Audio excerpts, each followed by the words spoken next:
Welcome to the Trading Sliders Podcast. Here we go, episode number 23 of the Trading Sliders Podcast. How's everybody doing? I'm Bobby Puckett. With me in the studio again this week is Kurt the Flash Minute. What's going on, Flash? Not much, Bobby. What are you doing? Oh, nothing. Just slinging sheet metal? Yeah, a bunch of damn sheet metal. Yeah. Busy week this week for sure. Working on race cars. Have let's see, 3 in my garage right now, and 2's been picked up. So Yeah. so busy. Supporting the racers, helping the racers get to the racetrack. Fortunately, Yeah. I want to give a huge shout out to my little nephew, Caden. Oh, yeah. He came over and helped me every night of the week. Even last night, he knocked off. I took him home. But I think Thursday he was here to like midnight on a school night. But he was here every night till at least 9:30, 10 o'clock every night helping me. And I'll tell you what, Flash, it's nice to have somebody put pop rivets in the bottom of the decking for you. Oh, yeah. Which I had to drill them all still. But he can get all up in those hoses and boom, boom, boom. Yeah, My fat ass crawling around my knees. I couldn't get it. But I just wanted to say thank you. He listens every week, and I want to say thank you. He was a lot of help this week. Yeah. We did a little bit of teaching, but last night he went over to the recliner in the garage about 9:30. Yeah. Uncle Bobby, my feet hurt, so he had to have Aunt Tanya take him home. Yeah. he was tapped out. He don't know how we do this all the time. Yeah. but he did help all week. That's good. But I just want to throw it out there. Future racer right there. Yeah, races every week between go-karts. And that's one cool thing. He's going to have Ford. Is he going to have Ford this year? Yeah, he's running a Ford. He's running his go-kart. And that's one cool thing about, because... I deal with Ben and Kevin, a lot of younger kids that are in racing, but, when you go to the racetrack, you don't see a whole lot of kids, just not like you used to anyways. Right. And Caden's one of those kids, kind of old school on that. He likes being in the garage. He knows what stuff is when you tell him, hey, I need this. Right. He doesn't look at you dumbfounded. So. Yeah. But that's just because he grew up around it. So, right. But yeah. This week's sponsor, as always, brought to you by Speed Decals, Walt at Speed Decals. I know for the people who listen to the show every week, you might get tired of hearing it, but Walt, he's a major sponsor of the show. So help the people help us. If you have anything that you need done, banners, vinyl sign, guys, that's racers listen to the show. We have plenty of race car drivers out there. Race car lettering, whatever you need done. Walt at Speed Decals will get you taken care of. This week's guest, because I always forget the guest, this week's guest is I guess we could call it the figure eight GOAT of the area, Chris Harmon. I think 22 track championships and over 250 wins. We couldn't come up with all the stats because he threw all the trophies away, but this week's guest, pretty good interview there by the figure eight legend. People ask, the old racetrack segment. Well, guys, we did 2 back-to-back for you guys because we got a ton of stuff coming up. And when I say a ton of stuff, we have a ton of stuff. We're gonna be on the road. We're going to be on the road a little more here for too long. Yeah, we got a lot of stuff going on. So that's the reason why you're getting back-to-back old racetrack segments. For everybody that says we need to do them more often, well, we did it back-to-back this week. We can't do them all too soon either because we won't have nobody left to do. Yeah. Well, the funny thing about it is, I've had people like, hey, when are you going to do another one? When are you going to do it? I said, guys, we're going to do it once a month, give you a little inside baseball. We record a lot of this stuff 2, 3, 4 weeks in advance. But with all the traveling and stuff we've had going on recently and what we've got coming up, and so, Chris has been recorded, and we decided this is a good week for him to be on here. Get it out there, yeah, get it out there. But one thing, we have a ton of really neat ideas, and race season is here. It's upon us, so it's going to be busy. Keep your eyes open for a lot of new stuff. Yeah, we'll put it that way. This week we're going to get started. Race season's here. I mean, sprints, late models, mods, all the major touring series. Well, most of the major touring series was up and at it this weekend. Man, there's so many series I can't really keep up. Yeah, it's crazy. Thank God for the internet, Flow, Dirt Vision, Racing Dirt. Thank God for all that because and get a lot off my race pass too. Yeah, you can get on there and check out some stuff. Well, here's the thing: if this was back when I was a teenager, as many divisions that we have now in series, I'd have 75 newspapers a week delivered to the house. So my wife probably appreciates that everything's done online now. But one other thing we want to talk about: how many classes are too much? Yeah. There was a, especially when it's cold or when it's really hot. you know? So there were some rumblings about that this weekend. We're gonna get into that. And Indiana racetracks reopenings. There's 3 tracks that rumor has it are reopening. So we're gonna discuss that. And for the guys in the modified world, the mod world is getting a major player back in the game. Yeah. Late model racer. A lot of guys probably not happy about that. Yeah. So it was. I guess we'll start there. It was recently announced that Kyle Strickler was going to concentrate more on the mod stuff, and all winter he ran his mod. I think he's already run like 30 mod races. Yeah. And he was down there. Actually, he was even at Heart of Texas this weekend for the USMTS openers. But Stormy Scott is moving back to Texas. He's leaving Tennessee, and he will be running Cade Dillard house car, USMTS, American Racer, the Heartland Mod Tour. So he's moving back to the Midwest, Mid-South to run mods, and it's a hit for the late model world, but it's a gain for the mod world. Oh yeah, because guys, he was hard to beat when he was running before. Yeah. He's probably really going to be hard to beat now. Well, a motivated racer is usually the tough racer. Yeah. But Stormy Scott, he's one of those guys we talked about a few weeks ago with Joey Kramer. He's a mod guy. Yeah. I mean, he is a mod guy. That's what he and the USMTS. They run for really good money every night of the week. So that's what I was going to ask you. How much you think running a late model for 4 or 5 years like he has is going to transfer over to the mod and make him better, or you think it's going to be? I don't know. I know it didn't slow Kyle Strickler down any. No, he come right out of the back. He come right back just as fast as he was. Well, I know the cars drive so different, but I'll be honest. I think he'll adapt to it real well. Oh yeah.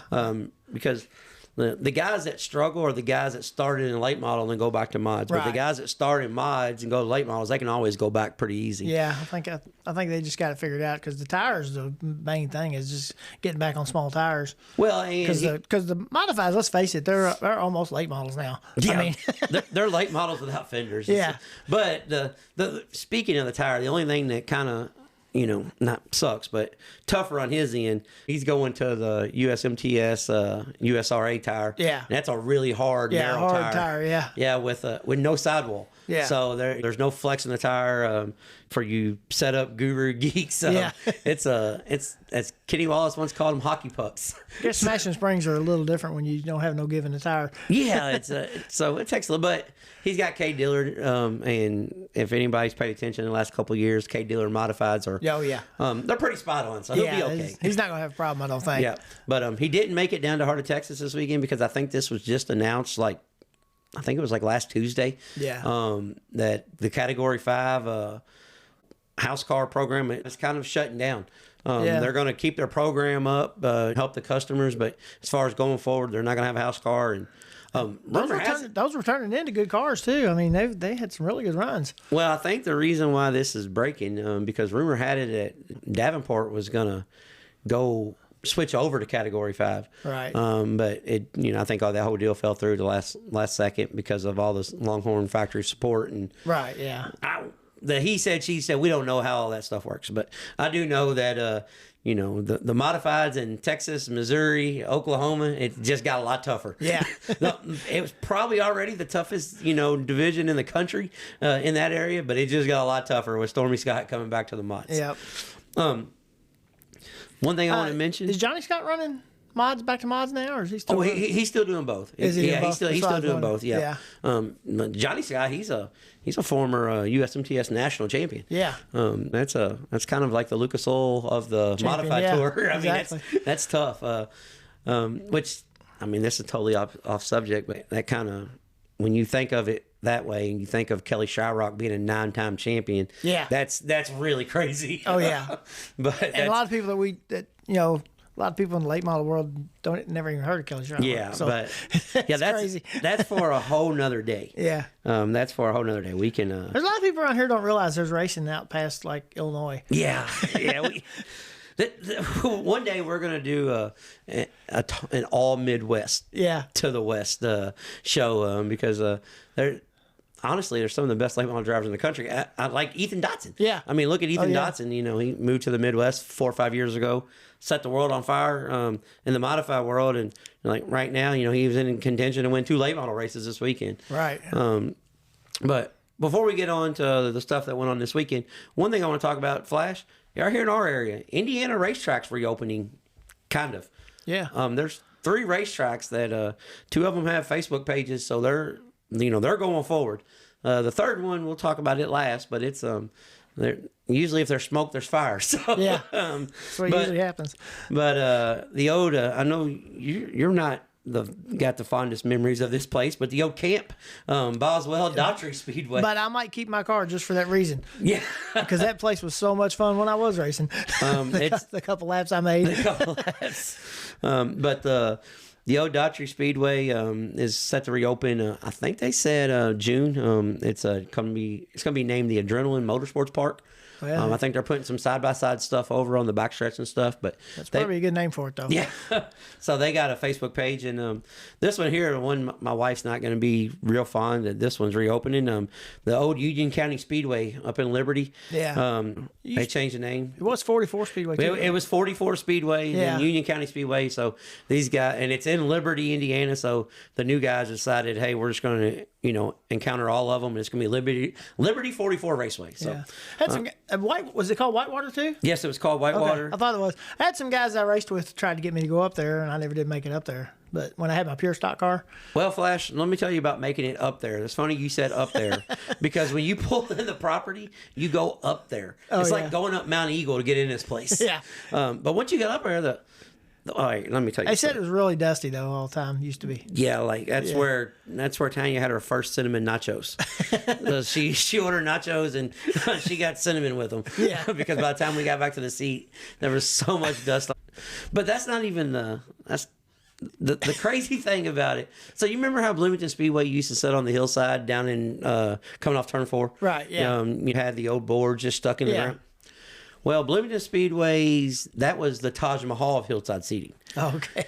The Union County Speedway hillside seating was like that, except for it'd be 60 inches in between the boards, the ground. Yeah. I mean, I'm a pretty good sized guy, but I would sit there and my feet, if you got there late, your feet dangled 20 inches, like you get to jump down off the seat. Yeah.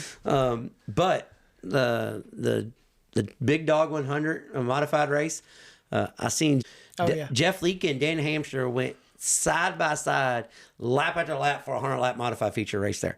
It was one of the best modified races I've ever seen. So I probably went there 5 or 6 times. I was there the night when the USAC debacle happened, USAC midget race, and the wall had a rebar sticking out of it, so they decided they weren't going to race. So USAC pulled their sanctioning, and they had about 30 midgets, and I think about 14 of them stayed and raced. So, but good to see racetracks reopen. But yeah, Union County Speedway, it wasn't the worst place I've been to, but it wasn't the best either.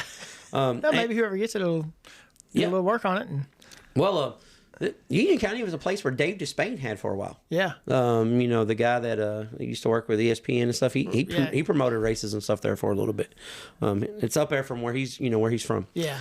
One other racetrack though, that especially near dear to both of our hearts, but Twin Cities Raceway Park. I'm not going to get into the politics of this one. I just seen a couple places where it was put out there, then it was taken down, and it's put out there, and I just seen where on Indiana Open Wheel it's been discussed, but supposedly somebody bought the property, and it's a racetrack promoter from our area, and by the end of the year, if everything goes well, Twin Cities Raceway Park's going to have a few races at the end of the year and be set to open next year. Yeah. So that's thank God for that. Yeah. Because that's one of Indiana's best kept secrets. Yeah, I seen some pictures of it the other day on Facebook. Somebody had some pictures where they went up and videoed it around there. It's got grass about a foot tall all the way around the whole racetrack now. But that's preserving the racetrack. Yeah, that's keeping the racetrack good. Yeah, that's preserving the racetrack. Maybe keep that turn 3 from washing out like it used to. Because they just about had that fixed there at the end though. It was getting pretty good. Yeah. So I don't know. A lot of that's hearsay, but hopefully there's an announcement or a Facebook page or, something. Man, I don't know how maybe people will discuss it at Brownstown this weekend. Because it's close enough that, if anybody knows what's going on, people in that area should know. Yeah. But yeah, so I thought that was pretty exciting. I ran into that and it was like, damn, we're going to have... It's very rare you get one racetrack reopened, but it's shocking you get two. But if 3 of them reopen, damn, that's crazy. So pretty good. And one more thing we're going to discuss. Race season is here, and there was plenty of races to catch this weekend. Like I said, I was in the garage quite a bit. Did you went fishing this weekend? Didn't you? Yeah, I went yesterday. How'd that go? It was good. It was just windy, man. It was horrible as far as the wind, but I caught a bunch of fish, but they was just all little. Yeah, well, so it was fun though. I had a good time. At least you reeled them in. Yeah. I do a lot of casting. I hadn't been for 2 months, so I was about ready to go crazy. Yeah, you're going through withdrawals. Yeah. But race season is here.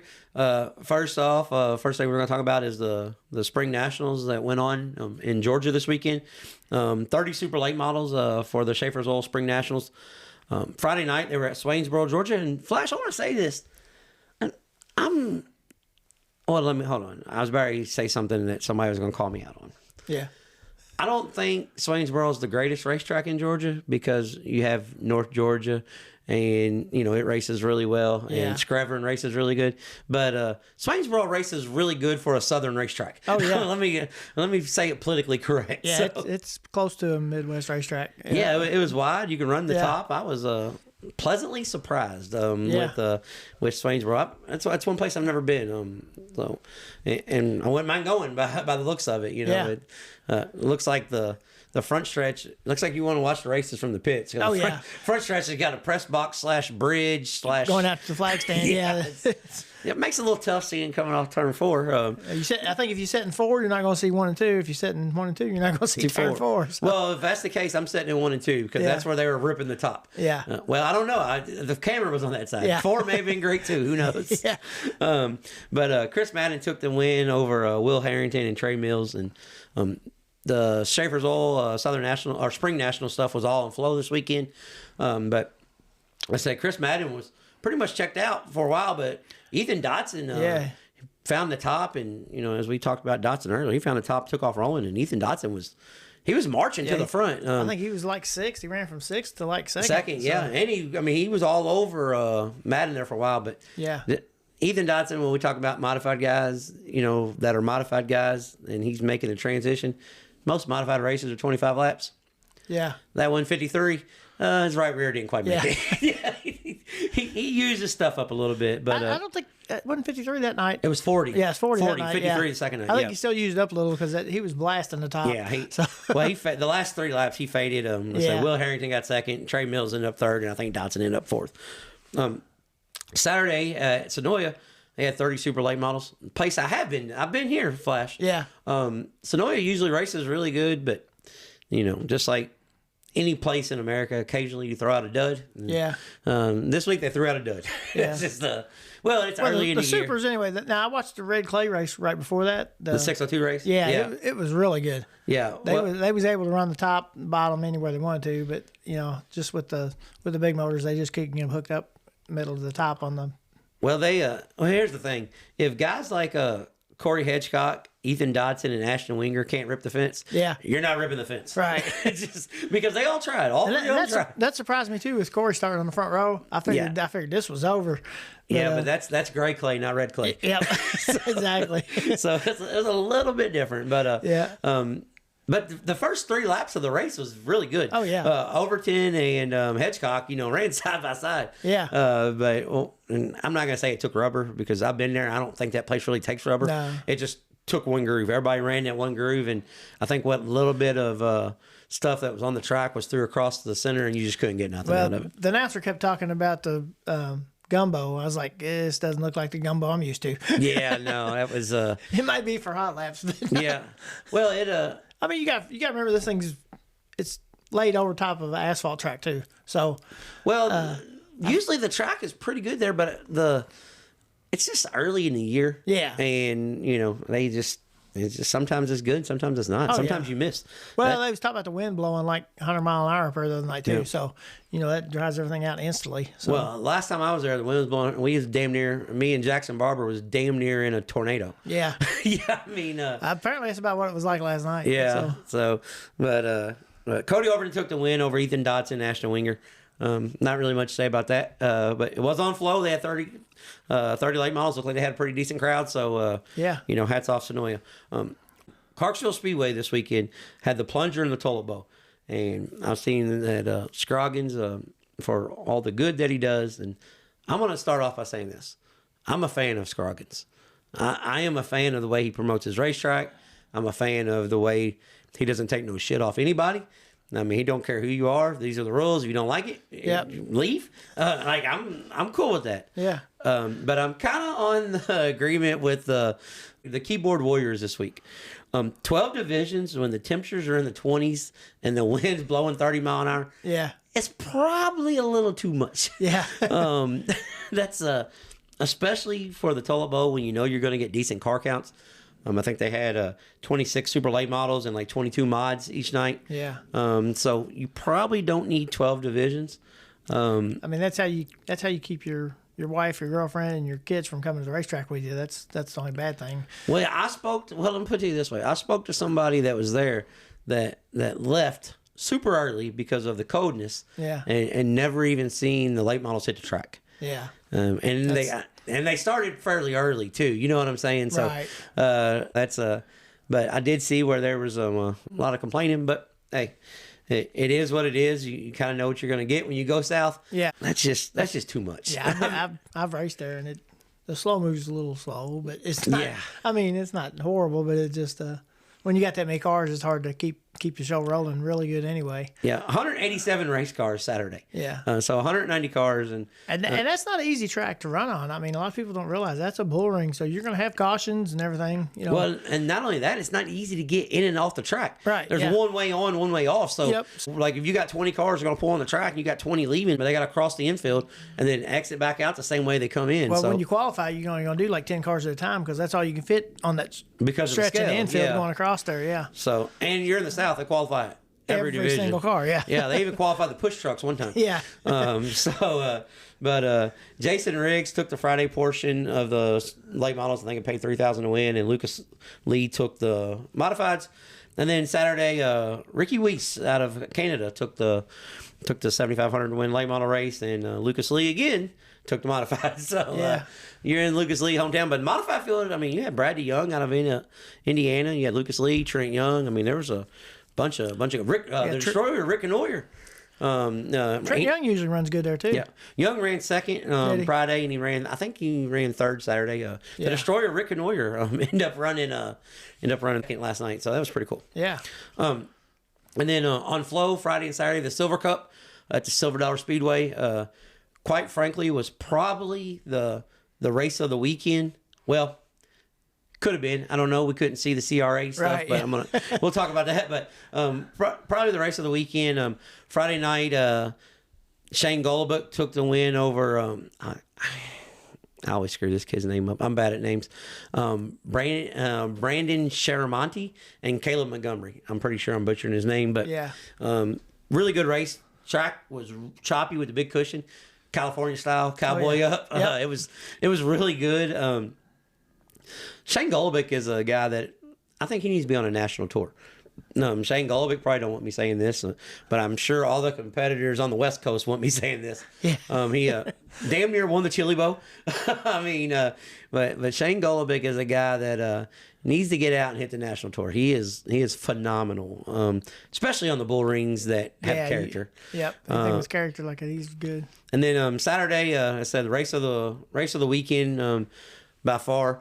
Tanner Holmes took the win over Shane Golubic and Justin Sanders. Tanner Holmes started sixth and took the win. The track was slick with a monster curve. Hats off to Brad Sweet. He was out there doing track prep. Oh, that's cool. Brad Sweet was there all weekend because it's a place him and Kyle Larson run together, and he was out there doing track prep. And I said it got a little rough Friday, but Brad Sweet vowed that it wasn't going to do that Saturday, and it didn't. Yeah. They flipped the track over, and I don't know if they cut a cushion in. I couldn't really tell because the dirt's so dark. But it looked like when they went out to start the evening, they had a ledge already. So it looked like a cushion was cut in. Kind of Lincoln Parked it, huh? Yeah, they Lincoln Parked her. That's what it looked like. I could be wrong, but that's what it looked like. And, the feature was a hell of a race. So. Yeah, I just watched that replay with you. That was a good race. Yeah, it was a good race. It's the Slider of the Week presented by the Trading Sliders podcast. Slider of the Week is going to go to Tanner Holmes for the starting six. And not only did he do one slider, he pulled 3 different sliders to take the lead. So Slider of the Week goes to Tanner Holmes. And we got 2 events that we want to talk about when we get off here and listen to our guest this week. But the USAC CRA at Paris Auto Speedway, there was 26 sprint cars on hand, and Ricky Lewis, former guest of the Trading Sliders podcast, took the win over Jake Swanson and KTJ. Took the $3,000 payday. I think lap 18 or 19, Ricky Lewis threw a Ricky Lewis slider on Swanson he drove it from Chico to Paris. Yeah. And took the lead. Did you read the article he put in there today? He was talking about how cool it was to be on the podium with the 2 guys that helped him out so much, Yeah. both those guys. Well, that's one cool thing about Ricky Lewis. He gets a bad rap because they call him Recky, and he probably don't do himself a whole lot of favors, really. Yeah. I mean, just if we're being honest, but the kid can flat out drive a race car. Yeah. Period. And then he said something after the race that I agree with 100%. And I may piss some people off at USAC and at Flow, but the USAC CRA stuff needs to be on streaming. It needs to be covered, especially for USAC's point, not for just the fans, but for USAC. This time of year, you get Ricky Lewis, Jake Swanson, Kevin Thomas Jr., because nothing else is going on. But, yeah, in May and June, it's kind of like, forgot about because you don't see it. But USAC needs to grow stars for guys that's coming to the Midwest and run the national series. So right. I don't know what the deal is with it not being on streaming, but it needs to be on streaming. First off, non-wing sprint car races are badass. Racetracks in California and Arizona are badass racetracks for non-wing sprint car racing. Right. So you're just going to grow your sport anyway. So I don't know exactly what the holdup is, but that's something that needs to be worked out. And selfishly for me, I'd like for it to be worked out too. Yeah. Just because I love non-wing sprint car racing, but for the we sport, can't travel out west every week. I could not go to. The speeding tickets cost too much in California. We're not driving to California every Saturday night to watch a sprint car race. So, and the last event, the United States Modified Touring Series started their season off Heart of Texas, 48 mods. This was on Racing Dirt. If you guys are members of either Pit Road TV or National Speed Sport, you can chime in to Racing Dirt as well. But right. Cool thing about this, Jim Chisholm won Friday night and Brother Joe won Saturday night. So they had 48 cars and brothers still got the wins on the weekend. So pretty cool deal. Family fair out of that one. Yeah. And, Rodney Sanders, Terry Phillips, Tanner Mullins. Those are the names that was in the top 3 all weekend. Cool thing about Terry Phillips was he started 16th, started 18th and ran 3rd Saturday night. So making GRT great again. He was in a GRT house car again. That's another guy that people don't give enough credit to. Yeah. The whole Phillips family, Terry and his dad. I mean, it's just unbelievable, unbelievable talents out there in the Missouri area that's still traveling up and down the road. This is kind of off subject, but I'd kind of like to see Billy Moyer just decide I'm gonna do the Terry Phillips thing, go run mods. Yeah, that'd be awesome. I think that would be incredible. I don't know if I've ever seen him in a mod. I don't think I have either. He might not have ever been in one. I don't know, but I think that would be cool to see Billy Moyer because they kind of drive like the late models used to, anyways. Right. You know what I'm saying? Yeah. So, I think that would be cool. I know Bloomquist ran some mod stuff, but I think it'd be cool if Billy Moyer decided, which I'm not trying to get him out of the late model world because he still competes, damn good for his age. Won a race last year. Right. But, I think it'd be cool to see the black and yellow 21 roll out of the trailer with no fenders on it. Yeah. But we're gonna get into this week's deep dive. His 22-time track champion. I think he's won 5 or 6 figure 8 madnesses, 5 or 6 Midwestern championships, won late model races, sportsman track championships, street stock track championships. It's the one and only Chris Harmon. It's time for the Trading Sliders Deep Dives presented by Kentucky Clutch and Performance. Let's take a trip down memory lane with the old Racetrack segment.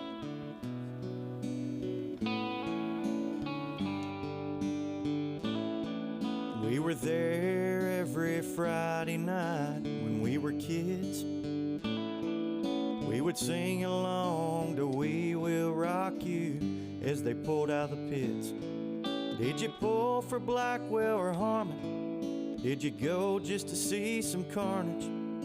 Yeah, I still smile every time that I look back on it at the old racetrack.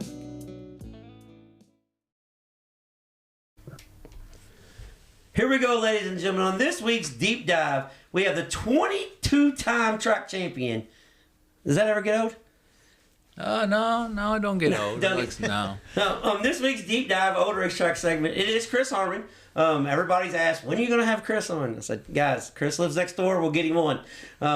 But yeah, Chris Harmon, 22 track champion, 2-time World 300 winner, 5 or 6 Midwestern championships, 5 or 6 figure 8 madness, 5 or 6 figure 8 track championships at Louisville Speedway, sportsman track championship, championships all over. We were trying to do the math before we got started, and we're not really good at math. We couldn't figure out exactly, so we cheated and looked up his Hall of Fame stats. So Kentucky Motorsports Hall of Famer Chris Harmon, how you doing, man? Thanks for coming on. Hey, doing good. Glad to be on. Yeah. Flash is in the house with us again this week. Last week when we did some interviews, schedule was a little hectic, so we're going to get through this. Chris, I know you retired after 31 years of racing when your son started racing. So, but we're going to go back to when you was growing up, the beginning. How cool was it growing up and watching your dad race? Well, it was really cool watching him race.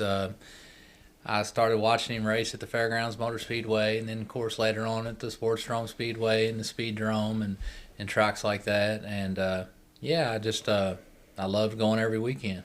Yep. Just what we did, Yeah. Well, that's what we say all the time. It's just kind of what we do. That's what we all did, yeah. Yeah, every weekend we were somewhere. And one thing that I think is really fascinating about your story, it's the Harmon racing family. You're the one that everybody gravitates to because of all the track championships, but it's a whole family deal. Your dad was a world championship figure 8 racer, track champion, your uncles, your cousins. How hard was it over the years racing with family? Because you guys competed against each other. Yeah, I got to race with my dad, and of course my uncle, raced with him some. Raced, of course, all my cousins, my brothers. That was the fun part, especially later on when racing with Mark and Jeff and, Corey. And we raced a lot of years there racing against each other. And that was a fun time, kind of like we just got together as a family. That's just something we done every week, so. Yeah, that's one thing that was fascinating because Kurt got to race with his dad, and I got to race with my dad a little bit, not as much as you guys did, but I got to race with my dad just a little bit. And at the time, when you're living in the moment, you don't really think about like, man, this is pretty cool. I'm racing with my dad, but as time goes on, like for me, I was just like, damn, I wish I could have done that more. We interviewed Pat Sullivan not too long ago, and he said, history is what's happening right now. And I never really thought about that. But, watching you grow up and being at the racetrack with you, you were, part of a lot of history at Louisville Motor Speedway in multiple divisions. So when you started at the Sportsdrome and you progressed to Louisville, what was the thing at Louisville that fits your driving style so much? Well, I think, we were running every week. We were running with 32 to 35 car fields, starting the A feature, and you just had to keep your cool and just finish the race, really. And most guys wreck themselves out, so I had to finish to get back the next week.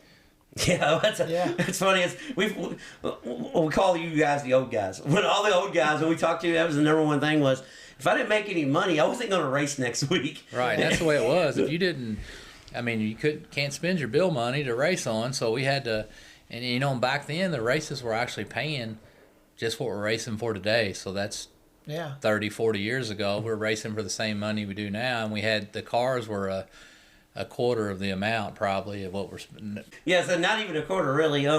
Well, one thing that I always noticed, with you especially at Louisville, and then later on at Sportsdrome, not at the beginning, but at Louisville Speedway, lap traffic was your best friend. You never really lost your cool in traffic. You could, if the guy was running the bottom, that's fine. I'd roll up to the top. Car control for someone that raced figure eight, I never understood how you had the car control you did, because you're turning both ways, you're sliding. Where did the car control aspect come in? I don't know. I look back, I've watched some old videos, but we really, I always, oh man, he was a smooth driver. But I look at some of these videos, I'm like, well, it was kind of sideways. But I think we were all kind of sideways back then. But just, you were less sideways than everybody else. I hear that a lot, and I'm like, well, we were them cars. We were racing on skinny tires with not a whole lot of grip. But I don't know. Never ran dirt. So. Those guys are always sideways. So. If you ran Sportsdrome, you ran dirt a little bit. Yeah, it was a little rock. There's always enough speed drive. Yeah, speed drive and rocks. Yeah. One thing that I really want to touch on, because we had Raymond on and we had to ask Raymond about the Chris incident, so we got to ask you about it. Every time people talk about you, they associate Raymond. Every time they talk about Raymond, they associate Chris. Just put it out there. Let everybody know you guys don't hate each other. No, we don't hate each other. I watched him race, I don't know, probably quite a bit, 3 or 4 years probably before I started. And, of course, he was winning everything. He was kind of the guy in that division. And, like I say, the year that I got to race with my dad and Raymond were winning all the races that whole year. And I'd sneak in there and win a couple. But, no, we don't hate each other. When I first started, he helped me out. So I don't know. I probably hated him there for a year or two. Well, that's just part of it. But we were rivals. I mean, he was the guy to beat, and I was trying to come in, being a younger guy, trying to beat him. I mean, he at the time he was probably the best and the hardest one to beat. Well, that's funny you say that, because Raymond told us that the greatest race car driver he's ever seen was Chris Harmon. That was Raymond's words. He said he's the best at what it doesn't matter if it's oval, figure eight, late model, sportsman, street stock, outlaw. He's going to get in it and be the fastest at the racetrack. And when I talked to Tony Anderson, he said he's the best figure eight racer I've ever seen. So Two of the guys that have won championships that are Hall of Famers are saying you're the best that they've ever seen. How's that make you feel? Yeah, it makes me feel good, because when I started, I followed them guys a lot and learned a lot, following behind Raymond, Tony, Pat Pierce, Calvin Crane, those guys. They were all, been racing, some of them probably, Buddy Vertrees, probably 10 years or so before I started racing, and I learned a lot just in races, get behind them and just follow them the whole feature, and you would, oh man, that's cool how you set this guy up and passed him, and so that's how you learn, just out there racing behind a lot of good racers. So you're telling me the night that you swung out wide at Sportsdrome and dove under Buddy at the Ute tire coming to the checker flag, you learned from riding behind him? Yeah. Yeah, I probably seen him do it a time or two to people, but he wasn't too happy about that. But that was I was actually driving my brother's car, and it was a fast car, and Buddy had been winning everything, and I think we just showed up over there and kind of. It was probably the slickest move I've seen at the Drome on the figure eight. Yeah. Well, I'd been following him right on his bumper for 25, 30 laps probably, and watching him. What he's doing every lap, and think, well, I know how I'm going to pass this guy here. I might want to wait to the last lap. Though. And the good thing about that, Buddy was not expecting that at all. Probably. No, he wasn't happy either. Well, Chris drove. I consider Buddy probably my second all time. I mean, Chris is probably the best. And Buddy, I put Buddy as probably the second as far as being consistent and for because he didn't run all the time. But when he ran, he was always one you had to worry about. Well, Buddy was hit or miss. Buddy, he helped me with my first race car. He came down and helped us put the cage in, and he gave me a few things, probably seat and seat belts, and several things. Yeah. He helped me get going. Raymond, helped me out with a few things. Those guys were great. Well, that's when you're in the moment, everybody's going to be mad at everybody. That's just part of it. Especially you guys. My dad told me this when I first started racing. Me and this guy got into it like 2 weeks in a row, and I'm like, that prick hit me again. My dad said, well, you need to get faster because you're racing with him every week. You guys are going to run into each other. Well, that's kind of the same way with like you, Raymond, Tony, Pat Pierce. You guys were starting on the tail every week, racing to the front. So, you're not going to have problems with the guys that's qualified 20th because you're not racing with them guys. You're racing with the same 5 guys battling up every week. Right, and you learned the other guys how you had to pass them, and there was a lot of guys you had to pass them quick because once they thought they could hold you up, you wasn't going to get by them. Well, there's still some guys like that. They're usually tough to get by. Yeah, there's some of them that are tough to get by. Let me ask you this: when you decided to go, well, hold on. First off, let me back up on this. Because when I asked you about growing up watching your dad, you got to hang around your dad, Dave Comer. There was a bunch of racing knowledge and talent. And now your son Ben's racing, and Ben's like, Papa's on me. Dave's always stopping by. He's on me. My dad's on me. And I told him, I said, Ben, you don't realize what you're in era of, what's around you. I said, those are probably 3 of the best of their generations. Do you think that Ben kind of takes that for granted a little bit or do you think he just a young kid, don't know no better? I think so. He probably don't really. I think he's starting to understand that. 'Cause, I remember going back. It was Louisville Speedway, probably early 90s or something. I passed Larry Holbert last lap or something, won the race, and he wasn't really pissed about it, but he was like, well, you are to do good. You got Dave Comer helping you. You got Rance Harmon helping you. You got Larry Harmon helping you. You got all the best guys helping you. And and it made me think, you're right. I do. I do got a ton of help. And I got a story about that. Successful, I got a story about that though. Even the guys on my pit crew a lot of times were like, man, why is Chris winning all the time? He's cheating. He's doing something. He's doing this. He's doing that. He's got spending all this money. I was like, guys, that guy is in the garage every single night. That's why he's winning races. I said, because that's what we was doing at the time. We was in the garage every single night, and that's what you have to do to win races. His parts wasn't falling off Chris's car. Right. No, that's what I was saying about that. We were. You might not have the best stuff, but your stuff didn't fall off. Yeah, we didn't have money to spend, but we didn't break down for silly stuff falling apart. Right. And of course, my dad's a great mechanic, and I didn't have any mechanical failures, and he did it for 30 years. So they knew what to do. He knew what to do. He knew exactly what to do, and yeah. Oh yeah, no, Pawpaw is he's double, triple checking.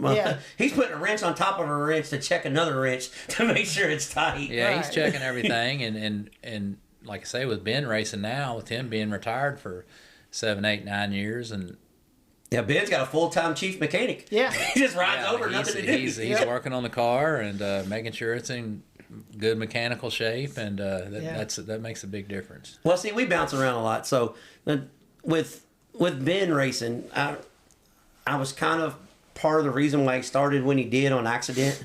I thought Tasha was going to kill me when we did it.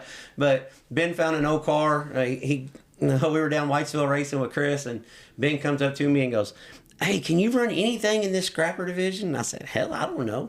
He said, "Well, a buddy of mine's got a Mini Cooper. You think we can race it?" And I said, "Well, sure." Not thinking like, okay, these kids are going to bring it home like 2 days later. Yeah. So they bring this car home, and Tasha's like, "What are y'all doing?" I was like, "I don't know what we're doing." And Chris really didn't know what was going on. So I take that Mini Cooper down the road, and I'm running like 90 in third gear. So I bring it back. I told Chris, I said, if we're going to let them race it, we need to put a cage in this thing. Yeah. And so it's really funny. So I told him, I said, you guys get this car stripped out, and we'll put a cage in it. And then you guys can go race. They said, okay. I told Chris, we don't got to worry about them racing this year because they didn't know what a wrench was from a screwdriver. I was like, there's no way they're going to get this car stripped out. About 2 days later, it was ready for a cage. I told Chris, you better go tell Tasha we're going to put a cage in this car. Yeah, she was. She didn't really say too much about it. I was kind of shocked. I think she was. I mean, she knew it was going to happen. I'm quite certain. And when, like I say, Ben was hanging out here with you all the time. You guys were watching all the Kyle Larson dirt racing, sprint cars, and Ben, he dabbled with that car some, and then he told me that he wants to race the next year, and I was like, "What do you want to race?" And he was like, and he had been helping me some for the last 2 or 3 years, so he had a pretty good feel for it, and he was like, "Let's go dirt racing." I'm like, "Dirt racing? Yes. I've only been to a dirt track once." So, so that's kind of how that got going.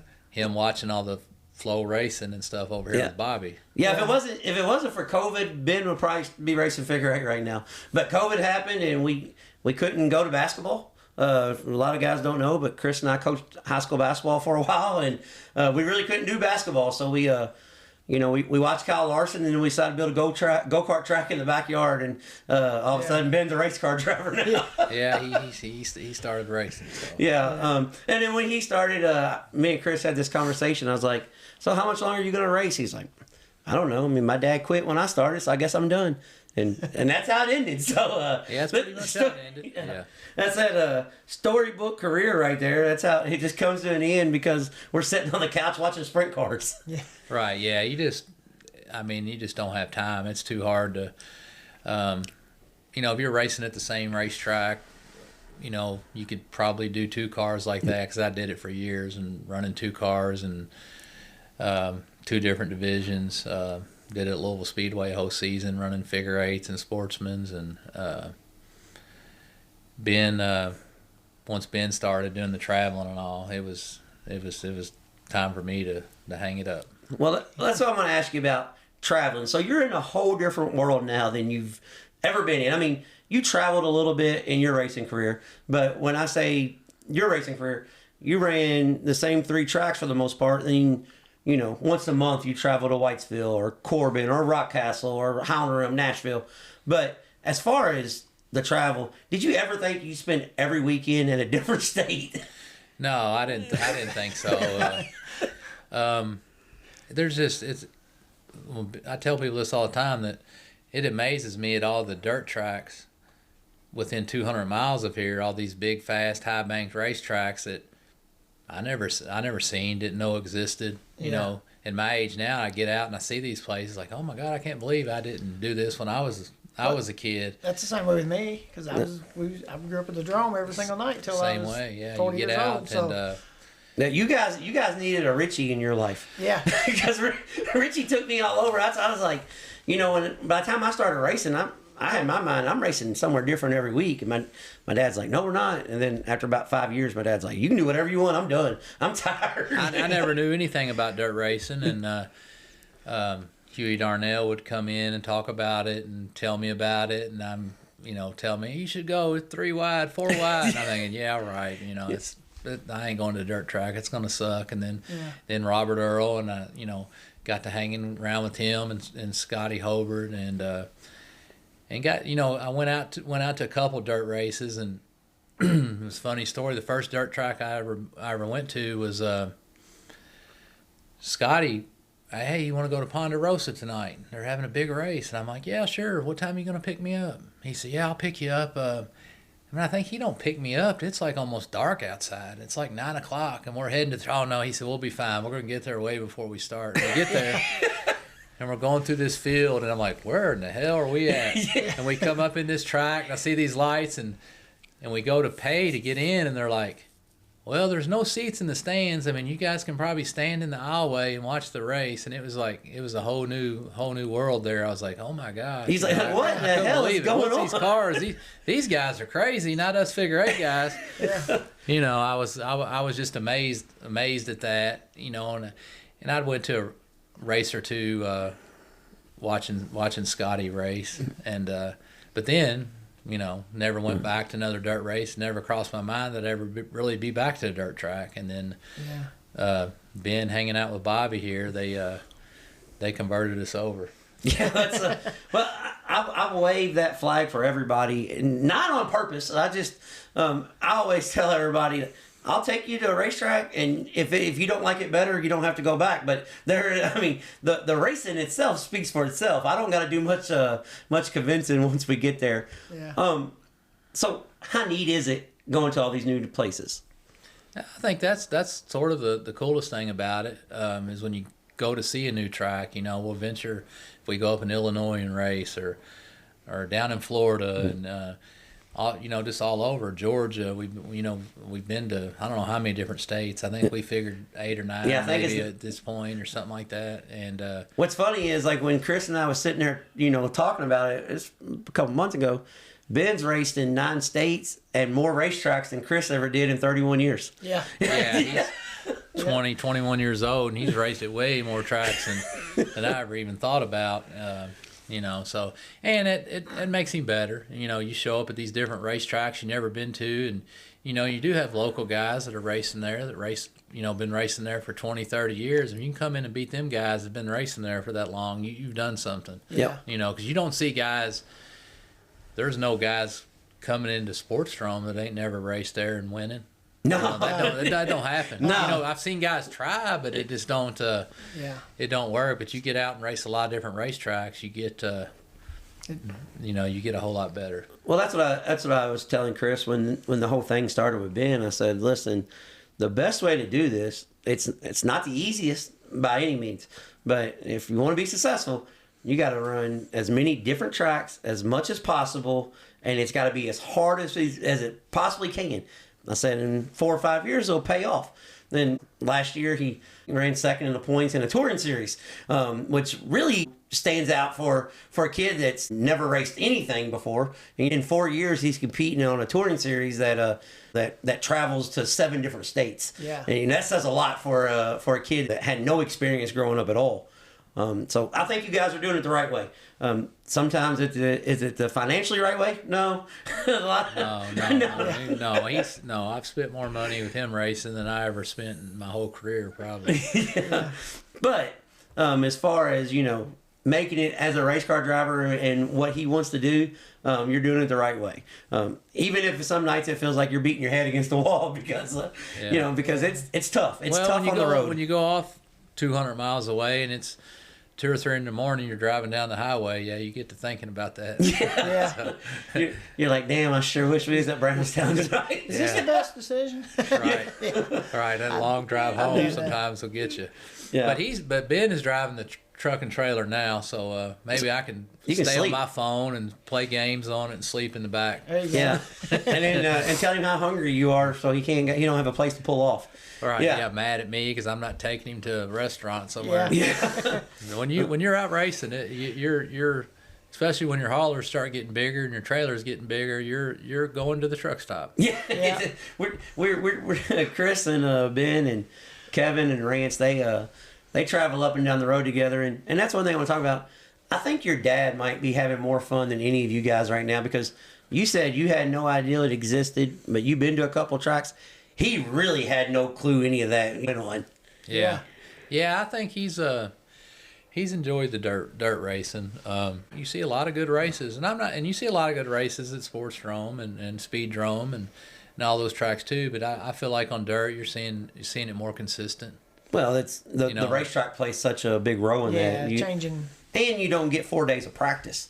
So you don't got to hit on the car. I think the practicing is a problem with asphalt racing. It's too much practice, and everybody's got their cars so dialed in. They're just, I hear guys practicing at Sportsdrome, practicing at Salem. They practice. Yeah. I mean, everybody's handling so well that there's no passing. Yeah. Well, it's funny. It's another thing he's converted on, because when we first started going dirt racing, I said, all right, Chris, now we're going to have to go hit a couple practice sessions up before he goes, well, we'll practice at the track. I said, yeah, green, white, checker, and then he races. Yeah. He's like, what? Yeah. I'm like, no, that's all you get. Yeah, we're not Sportsdrome no more. Yeah. That place. Right, yeah, that was something I probably got 10,000 laps of practice at the Drome. Yeah. Right, yeah, you wear your engines out practicing on asphalt, but so that's something that, to start with, and I think that was a lot, because like we go to these tracks kind of to start with, think, man, no practice. I don't know that I could get out there and hold this thing wide open right off the bat, but But dirt racers, that's just what they do, and like Ben, that's all he knows. So he don't even like to practice. He just assumed go out and qualify. Yeah. Even a track we've never been to, we got to Volusia the first time. It's like go out and qualify. That's you get on these fast half-mile tracks, and I'm just thinking I don't know that I could have did that. Yeah. So that's what I have a lot of respect for. A lot of these dirt racers go to these new tracks, and you got to be on when your practice. So that's tough to do. What I grown up doing when you did get time to practice. Well, that's the reason why in my opinion racing's better on dirt, because everybody's not hooked up, and you might have a guy that's one of the best in the country, but he gets a terrible qualifying lap, so he's got to start in the back and race his way up, and the track's changing. You don't hit on the setup. There's a lot goes into it. Oh yeah, you guys know that. Kurt knows that. You know it. Guys at dirt race, there's no shame in being in the B main. You watch these guys on TV, they're winning $20,000-$25,000 race on Friday night, Saturday night they're in the B main, not making the show. It happens all the time. So I've learned that it's still a little painful. It makes the ride home suck, but it happens. Well, we always say in dirt racing, you don't lose, you learn. Yeah. So right. you learn what you did not to do again. Yeah. And that's the one thing another thing I want to talk to you about is the adjustment of race cars, because you went from driver to crew chief-ish. I know Kevin and Rance and you and Brian works with you guys from Bandit. But how hard is it to make an adjustment for a car you're not driving? Because there's so many adjustments on a dirt car. How hard is it if you say, I think he needs this, or is it just, what does he feel? I mean, how hard is it to turn that over? Yeah, it's kind of tough because as a driver, I don't know what he's really feeling out there in that dirt car because I've never raced dirt. Of course, I can watch the car and tell if it's a little bit too tight or a little bit too loose and that kind of thing. So I can talk to Ben and kind of give him pointers on how to race, but as far as how to drive the car, it's, I can talk to him about how to drive around other cars, but as far as, how to make it go faster, that's something that he's had to learn himself. And talking with Brian, and Brian has helped us out a ton and helped Ben, and Ben really looks up to Brian Barber and Blake Brown. Somebody Ben can call and talk to when he's having questions about driving. So who you calling and talking to? You have questions about setting it up because you got bars going everywhere. You have no idea what they're doing. Yeah, we got yet. bars going everywhere on these cars and springs and loads, and we got all kind of stuff going on. Chris got sway bars, candy bars. Yeah, at least we don't have no sway bars to mess with on a dirt car. Yeah. So we just got all these 4 bars and links and droop cans and all the different shocks but like I say, Ben's best friend Kevin is learning all this stuff now, and me and him talk a little bit. I try to just kind of keep him on track and let him try to learn. I'm too old to learn all these new tricks. When I say you can't teach a hot dog new tricks, Chris is becoming more like me. He's becoming an expert at the dirt track, but it's at the concession stand. Yeah. There we go. We know who's got the good food, and and one thing that is funny. It's like, I just want to park the hauler close to the bleachers. So we don't have a far walk. Chris's main concern is, can he get there early enough that he can get the hauler close enough to the bleachers where he can watch the race? Yeah. No, but I've learned a lot about the dirt racing, and I've been able to use a lot of the asphalt stuff too. A lot of that stuff's sort of similar. So the changes do the same, but your changes are way different on dirt. It's right. I mean, you can change a lot more on dirt, I feel like, and still be in the ballpark. And then again, that may go back to we're not running the same track and practicing, and everybody making 1,000 laps a week on it. Well, and the track's changing too.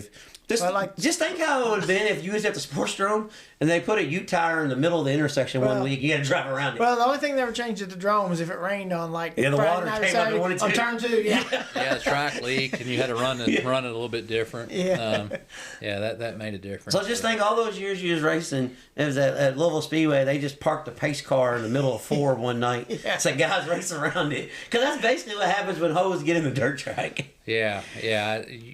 Well, Brownstown changes like it. Tires are out, then they're right in. Yeah, the tires are out, tires are in.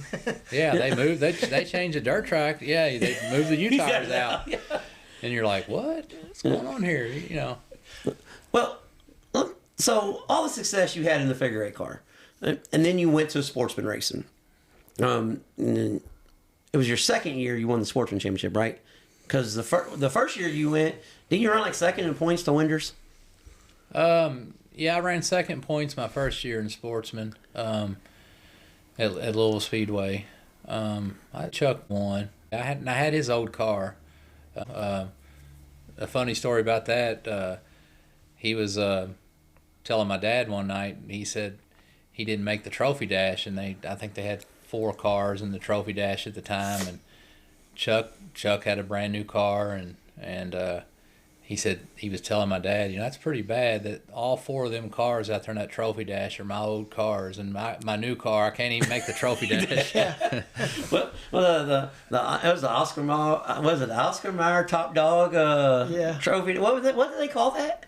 They had the Top Dog of the Week at Louisville, Oscar Mayer Top Dog of the Week, and usually a guy that had won a feature to the Weekend Guide, or one of them made a good pass or something like that. So you got plenty of the Top Dog of the Week awards, huh? Yeah, a I won a feature few or of two. them. Yeah, I won a few of them running that I think for 2 years. I may have run figure eight and sportsman in the same night. That's tough. It keeps you busy. So when you went sportsman racing, and then when Louisville closed down, I know this story because we go on vacations together. But a lot of guys don't know this.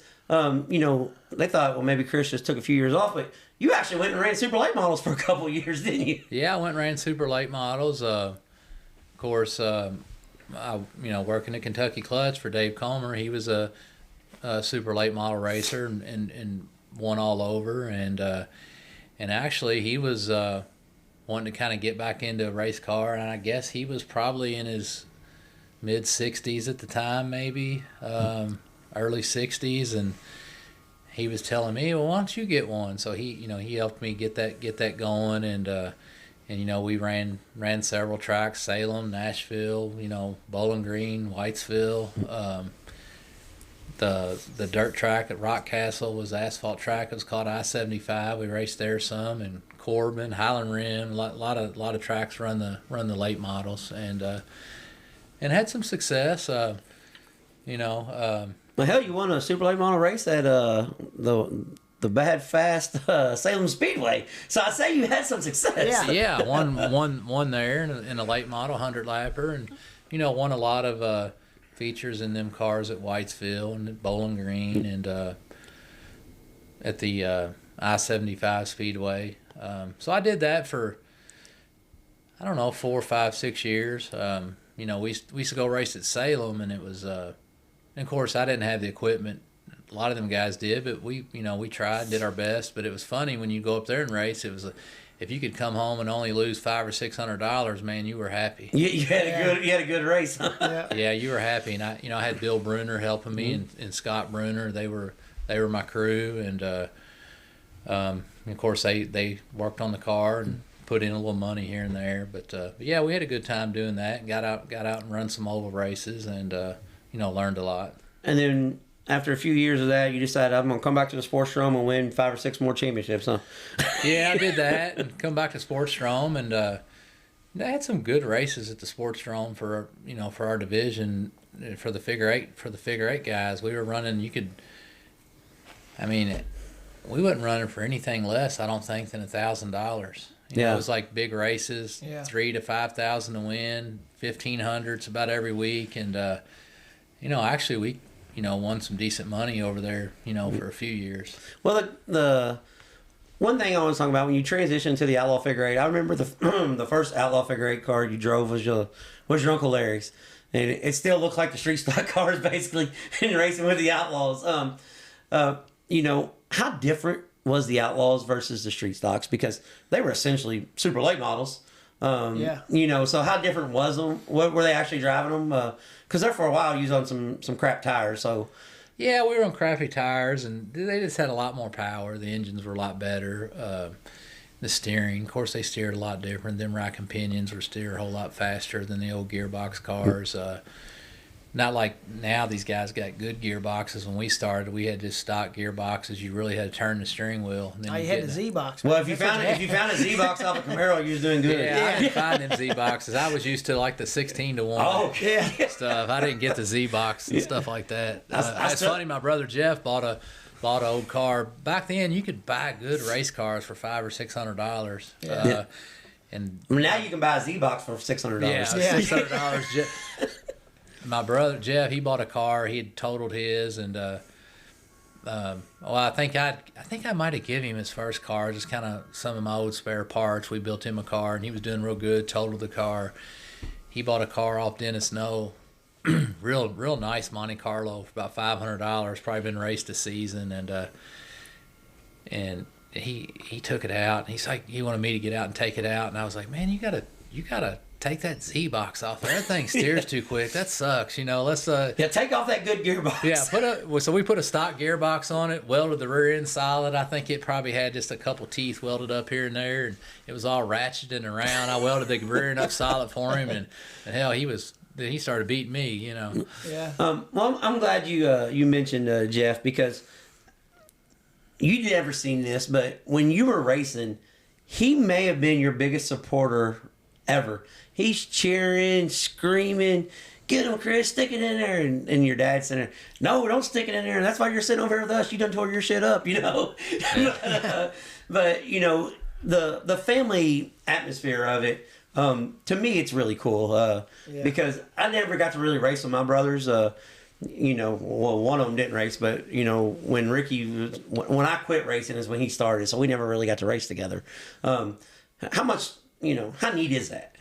Oh, it was real cool. I guess we raced together for almost probably close to 20 years. I'm thinking. And of course when Jeff kind of got out of it, it wasn't nowhere near as fun. But Jeff was always my biggest.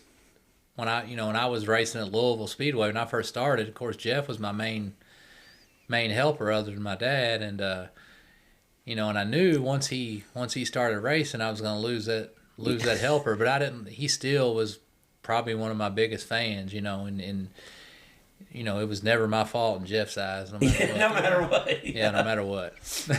Man, I got a story though I want to tell. It goes way back to Charleston when you ran Charlestown up there, and we was parked right next to you guys this night. So I remember it just like it was yesterday. I think you and I'm pretty sure it was Raymond. I know it was Raymond. You guys been on the race. I think it was a heat race because it was still daylight outside, and or it happened the week before. I don't know. But Raymond pulls in, and your dad you get out of the car, and your dad tells you, he said, "You're gonna walk over there and you're gonna bust him in the mouth right now." And Chris just looked at him like, "What are you talking about?" He said, "No." He said, "You got to do it right now when he gets out of the car." Chris ran over and popped him in the mouth right there, man. I think because he said if you don't take care of this now, he said it's just gonna keep going. Yeah, that was actually with Jeff Roberts. Was it Jeff Roberts? Jeff Roberts. Yeah. I thought it was Raymond. Yeah, no, me and Raymond never. We never fought. We argued, but Raymond's like me. He's not a good fighter. Yeah, we never fought. Me and Raymond, and we had that respect for each other. I guess we weren't going to fight, and we may argue and crash each other on the racetrack a little bit, but we was never going to fight. Well, I just don't think we was ever going to fight. I remember that like it was yesterday, though. But the Jeff Roberts thing was, it was just kind of like, he got me over Sportsdrome one night. I guess I was maybe 17. Yeah, you weren't very old. Yeah, and he kind of drug me out of the car and punched me in the face a couple times. I was just dating my wife at the time, and it was like the first time her mom came to the races, and I go in the stands. I got a bloody nose and kind of beat up, just smiling, just as happy as could be, like nothing ever happened. Well, you was racing, you was happy. And it just seemed like me and him was getting into it every week for some reason or another. Like, yeah, we were just magnets for each other, and I think we that kind of I don't know if he had wrecked me that night at Charlestown you're talking about. Yeah. And my dad was like, "Well, go over and hit him," And I guess I went over there and hit him. I don't remember. I don't really remember all that what happened. I was probably kind of scared, but I did it, and Yeah. And then it's like, like we wrecked again the next week at Louisville. And it just happened to be I hit an intersection. Who is it? Jeff Roberts. I think. Yeah. Finally, me and him got together. Like, we got to quit doing this. We got to quit wrecking. This is sucking. I just thought that was cool because that's what my dad told me. Like, guy wrecked me one night out there or something. He said, "Well, you go out there and stuff him in the wall next time." And said he ain't go. He said, "Otherwise, he's gonna keep doing it to you." And it was Glotzback. Terry Glotzback. That was when I had my very first car. Yeah. So I went out the feature. He got me again in the feature, and I shoved us both through the wall. Yeah. Well, see, Kurt had to take care of it on the track because I know Kurt's defense in fighting. It's laying on his back and using his head to wear him out. Yeah. Yeah. Well, it was funny. Like later on, years later, after Kurt was him and his dad were racing at Sportsdrome and all. I think Bobby, we were hanging out with Bobby and Tanya, and they were talking about Kurt, and Tosh was like, I don't know, them Bennettts are mean. Man, they fight, and they used to fight every week at Sportsdrome. And, I say, Kurt's not a fighter. I can tell you that. I've been to actually 2 fights. One when Bobby was there that night, and I've only been in one other one at the track that night, and that was just because he come up and hit me, and I got lucky and punched him and busted his mouth, and they pulled you apart. There was only 2 hits in that one. Yeah. Yeah, I'm not much on fighting really. I got into it a few times, but well, you and Kurt couldn't race together as a team then because y'all get y'all's ass kicked. Yeah. Flash is no fighter at all. Be no help. He is the only thing he's a help with in a fight. He can get to the vehicle and get out of there quick. Yeah, you need a big strong crew. I mean that definitely helps. Yeah. You're not going to get beat up after the race. That's for sure. Or don't run your mouth like I was. Yeah. That's what I told Kurt. I said, "Hey, Flash, how many of those you think they can whoop our ass?" He said, "I don't know. Why?" I said, "I know how many they're going to use." There was a bunch of them. Yeah, as I got older, it was like, you come to the track and something aggravating happens, and it's like, if I'm gonna come over here and fight and argue, it's not worth it. Yeah. Let's do something else, and that's something you got to keep in your mind because you can get kind of pissed pretty quick. Yeah. Well, if you quit having fun doing it, it's right. Well, a lot of people don't understand this. Like, when Chris quit racing, well, not when he quit, but right before he slowed down, everybody was like, how come you don't come and race the Speedrome? How come you don't race this much? A lot of people don't understand that. I mean, we were coaching, 5 basketball teams for 5 years, 6 years. Yeah, I got into coaching basketball and kind of used that competitive. That was fun to do, and of course we still racing. Yeah, we raced quite a bit too. Yeah. That's what a lot of people didn't understand. It's like, how do you guys do it? I was like, well, I don't know. We just do. I mean, we're in the gym from 3 o'clock to 9 o'clock every night, and then we work on race cars. We go race, and if something happens at the racetrack, you're mad because you're tired. You've been working your ass off for 6 months straight. Yeah. Right. Yeah. So going forwards, first off, let me bounce back to this. There's one thing I don't want to talk about it. We're not going to talk about it long, but if I don't mention it, I'm going to have people tell me that I softballed you. The World Championship figure 8 race. I don't want to talk about the he said, she said, but I know this by talking to you, and that race doesn't haunt you like everybody thinks it does. I don't want to take your words. I'll let you say it, but we've had this conversation before. It sucked that, the win got taken away like it did, but it's not the end of the world, is it? No, it wasn't in it. Well, at the time, it kind of felt like the end of the world, like, for a few weeks after that. And, it haunted me for, a few months maybe. And then, kind of got over it. And, the guy that made the call on that whole deal, he called and apologized to me later on that next year. And, I took a year off or so from that. Did you bring you 25 grand? No, I didn't give me 25 grand. That was a tough call. Yeah, that was a tough call. And, I'd started running up there some. And, I felt like that I should have won that race. I didn't get the trophy. Right. But I ran up there for several years, and I was one of the top contenders to win every year that I raced it, and had a lot of success and got a lot of second place. Well, that's the funny thing was checks out of that. Yeah. Well, the funny thing about that whole thing was when Chris and I guess it's probably maybe been 10 years now. We were talking about it. He goes, well, I didn't get the trophy, and I said, well, come here a second. I want to show you something. We looked over in his garage. I said, you done gave all your trophies away. Why do you care if you didn't get that trophy? He's like, I never really looked at it that way. Yeah. I had hundreds of trophies. Yeah. And I kept all the plaques off of them, and I ended up giving them all away, and threw a lot of them away, and just after a while they just take up too much room, and I kind of like the dirt car checks. You can kind of hang them up. They're kind of out of the way. Well, see, dirt racing, I told you, you'd like it better if you ever went. And he said the trophies are better, the money's better to some aspect. The racing's better, the atmosphere's better. I knew you would eventually get around to it. Usually the food's better. Yeah, the food's 90% better. Yeah, usually. we would have, if I would have known of all these racetracks back then that I could have raced 4 or 5 nights a week, I'd have probably got myself into some trouble. All that racing I could have done. Well, okay. Well, let me ask you this: do you think, now that you know how it went, do you think do you regret not listening to Huey? A little bit sometimes. But what I did is what I could afford to do. Well, you got to race with your family too. That's got to race cool. with my family every weekend. I wouldn't trade any of that time I raced with my dad at the Drome. I wouldn't trade one night of that for going racing anywhere else. I got to race close to home and race with my family. I got to race. Well, my uncle raced with us all the time too. Terry, he raced with us for 4 or 5 years there. So there was actually 3 of us there every night, so it was fun. Yeah, but looking back at it now, I would have probably liked to sit down on one of them dirt modifieds or dirt late models a little bit, and just to feel how well them cars hook up and the horsepower they got. That would, Well, then you'd hate your Impala, though. I still wouldn't mind getting in one. Honestly, maybe not to race, maybe just to run a few laps, to fill the engines and different things like that. Yeah, well, we might be able to make that happen. Well, Ben's getting a little bigger, but his seat's still. Well, we can get you in somebody else's car. I'm sure I could find something. Yeah, we'll find you a car. I might need to start out. Well, you're about the size of Rocket Man Joey Kramer. I got a 604 crate you might be able to fit in. Yeah. Fit down in there. Yeah. It ain't like a Super, though. But it's like a Sportsman. But it's still pretty good, though. Yeah. It would surprise you.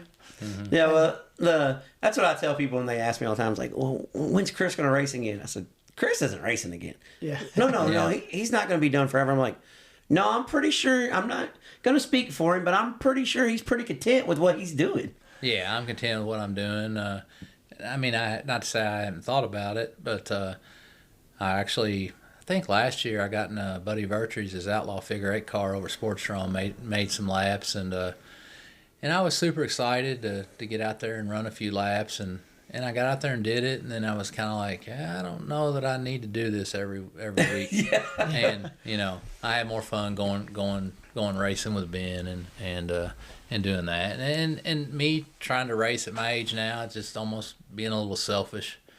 Yeah. Are you more nervous when Ben's on the track than what you used to be? Oh, yeah, definitely. It seems like every time Ben gets a lead, the caution comes out, and then he leads a few laps, and he's got this. There's a caution. Yeah. So a lot of cautions and sometimes the mod features, but we built my son and my nephew a Pinto. We ran a little Salem first time. The very first lap coming to take the green flag, my son flips on the front straightaway. The very first lap he ever raced. Yeah. I'm a lot more nervous watching him. Yeah, Chris isn't a very good fan. Yeah, he's a fan of the race. I can't even sit down and watch. I'm up and down. And he's not a very good fan. Hitting the bleacher and everything. So people are looking at me like, this guy's crazy. It's different when it's your kid out there. Yeah. And it's really different if if Ben misses the bottom at Farmer City when he's got the lead. Yeah. Park it. He throws his arms up. Yeah. Sometimes I don't need to sometimes after the race, I just need to not talk to him right away sometimes. So here's a funny story. I'm gonna tell everybody a funny story about this. And Ben will still get a kick out of it. We still talk about it today, but so Chris asked me about what do you think about taking Ben to Farmer City and Fairbury for the weekend. I said, I think it's a great idea. Let's go. So we went up there. Ben qualifies second at Farmer City. Second, he had fast time to the last car, really fast. Yeah, shocked. Michael Long, Ledford. All the big dogs are there. And then when the race started, Chris tells Ben, make sure you stick the bottom on the stars. We just watched late model race. Yeah. Ben goes in about Bottom in 1 and 2, run the top in 3 and 4. We said that's what you got to run. He goes in 1 and 2. He's got the lead going in the corner. He drives from the bottom to the top, and like 4 people go by him. Yeah. Chris is so pissed at him. He's like, "What are you doing to me?" He goes, I ran in on the bottom. Chris said, "You came off the racetrack." Yeah. Ben goes, "Well, that dirt's so black, I can't even tell where I was at." But the next night we go to Fairbury, and we didn't qualify as good, and Ben's probably, I don't know, he's starting maybe 12th or 14th in the feature. Yeah, I think so. And about halfway through the race, Ben's trying to go through the middle, row through the middle, and I think it was Michael Long or somebody went by him so fast on the outside. So Ben just jumped up there and started following him. And for like 6 laps, the cushion is getting bigger and bigger. And Ben's setting the world on fire. And Chris is like, to the top, to the top. Ben gets up to like 3rd. Chris is like, yes, there 3rd, you go. passing for 2nd. I'm thinking, man, he's going to win this thing. Yeah, he goes to the top. And then Ben hits the cushion and the car all gets all radical. And he bounces off the cushion with the right front and comes down. And Chris goes, why'd he go up there? I said, whoa. You just cheered him run the top for 10 laps. You can't take that back now. Yeah. That dirt racing, that top gets really tricky really quick. You gotta get up here and pass 4 or 5 and get back down for a lap or 2. I feel like some of them guys can, of course, do that better than others, and that's the guys that win the most races. I told Chris, I said, whoa, chill. He's like, why did he do that? I said, well, because he's probably listening to you. You kept saying, go to the top. Yeah, I don't need a radio with him. Oh, no, that would be bad. Yeah, he wouldn't want to hear me the whole race, that's for sure. Yeah, that would be bad. Well, we can't go on without talking about your wife, Tasha, and all the support. Racing 31 years, not only did how you do it, how did she do it for 31 years? Because she's fiery. Yeah, she, well, of course, when the kids were little, she stayed back and took care of them at home mostly, and she would take them, from time to time. Maybe not every week or every night or every Friday and Saturday, but they would go 2 or 3 times a month, it seemed like, and I have a lot of respect for her doing that, and so I could do what I wanted to do, and she stayed home and took care of the kids for the most part. Well, that's probably worked on your behalf, because you can let something go at the racetrack. Tasha's not a let something go person. No, so she don't let stuff go with none of the other drivers. Or she still remembers stuff that happened 20, 25 years ago. That you done forgot about. Yeah, she'll bring that up and remind me. But she loves watching Ben race, and but I don't know that I love letting her watch Ben race, because she's really a nervous wreck. I thought I was nervous, but she's really nervous. Going to watch him, but I thought one night at Bloomington she was going to kill all of us. Oh, yeah. I thought she was going to kill me for putting Ben in a car for the first time. I thought she was going to kill Chris for taking him to Bloomington with no walls, and I thought she was going to kill Ben because the steering wheel came out of his hand. Well, Bobby was telling her how great the dirt racing was, and Ben's first race is at Brownstown. I guess this is maybe 2020, 2021. Yeah. I don't know. Yeah. It was early March, about this time of year, and we get there, and the late models, just every heat race, one flips. Next heat, somebody flips. That was Ben's first night racing. racing. Race, somebody flips. Stat flighted out. That's the night they cancel the races. Yeah, they can. Yeah, she is so bent out of shape, and she's telling me, we're loading up, we're going home. I'm like, oh no, we're not. And I ended up getting called off. It was so bad, but yeah, she's saying, y'all said this dirt racing was great. This is terrible. And then the next race she goes to 3 races in a row. The next race she goes to, it's sprint cars at Brownstown, because that's the makeup day for the modifieds. Yeah, one flipped over in the pits. It flipped over in the pits where the bleachers was and tore down the catch pits. Luckily, Ben's first race, so he did run fairly decent and finished, finished pretty well, and then I think it may not been. I think the next time she came though, it was Bloomington. It was going to Bloomington when the car flipped out in the parking lot when she was walking in. Oh yeah. Yeah, she was coming in, and she had got there late, and sprint car flipped out in the parking lot like right as she's walking in, and she gets up in the stands, and I think she wasn't there maybe 10, 15, 20 minutes. Ben's race, and he'd got spun out twice or spun out once, and somebody spun him out, and then they parked him. It was 2-spin rule. Yeah. And so she's there. He's got to come in the pits, and yeah, she was ready to kill all of us that night. It was my fault because if I didn't ever put him in a cage in the car, he'd never race. It was Chris's fault for bringing him all the way up here and knowing he's not ready for it yet, and it was Ben's fault for not being ready. She don't mind us racing now, but she wants us to do good. She wants Ben to win. And she don't care what. I mean, she don't care what we got to spend money wise. She wants Ben to run good, and when he don't, it's my fault. So yeah, she wants us to do good, and she don't care what, but she don't want us just go racing to be going to race. You didn't explain to her better that be doing good. You're not driving the car. Right. Yeah. All right. Well, Ben's a hell of a and she man, understands though. She understands when we go to the race and there's a ton of cars that a top 10 finish is good and that kind of thing. But she wants us to do good. That's for sure. Well, y'all are racing one of the most competitive divisions there are. Well, I tried to talk him out of that when we got started. Well, Ben started talking about racing, and we was like modifieds, and I'm thinking, well, modifieds, that's kind of a car I wouldn't mind working on. They're open wheel, they're easy to get to, no fenders, and pretty cool looking. They're fast, and so that's kind of what we decided we were going to race, and that we could race quite a few different tracks, and I took Ben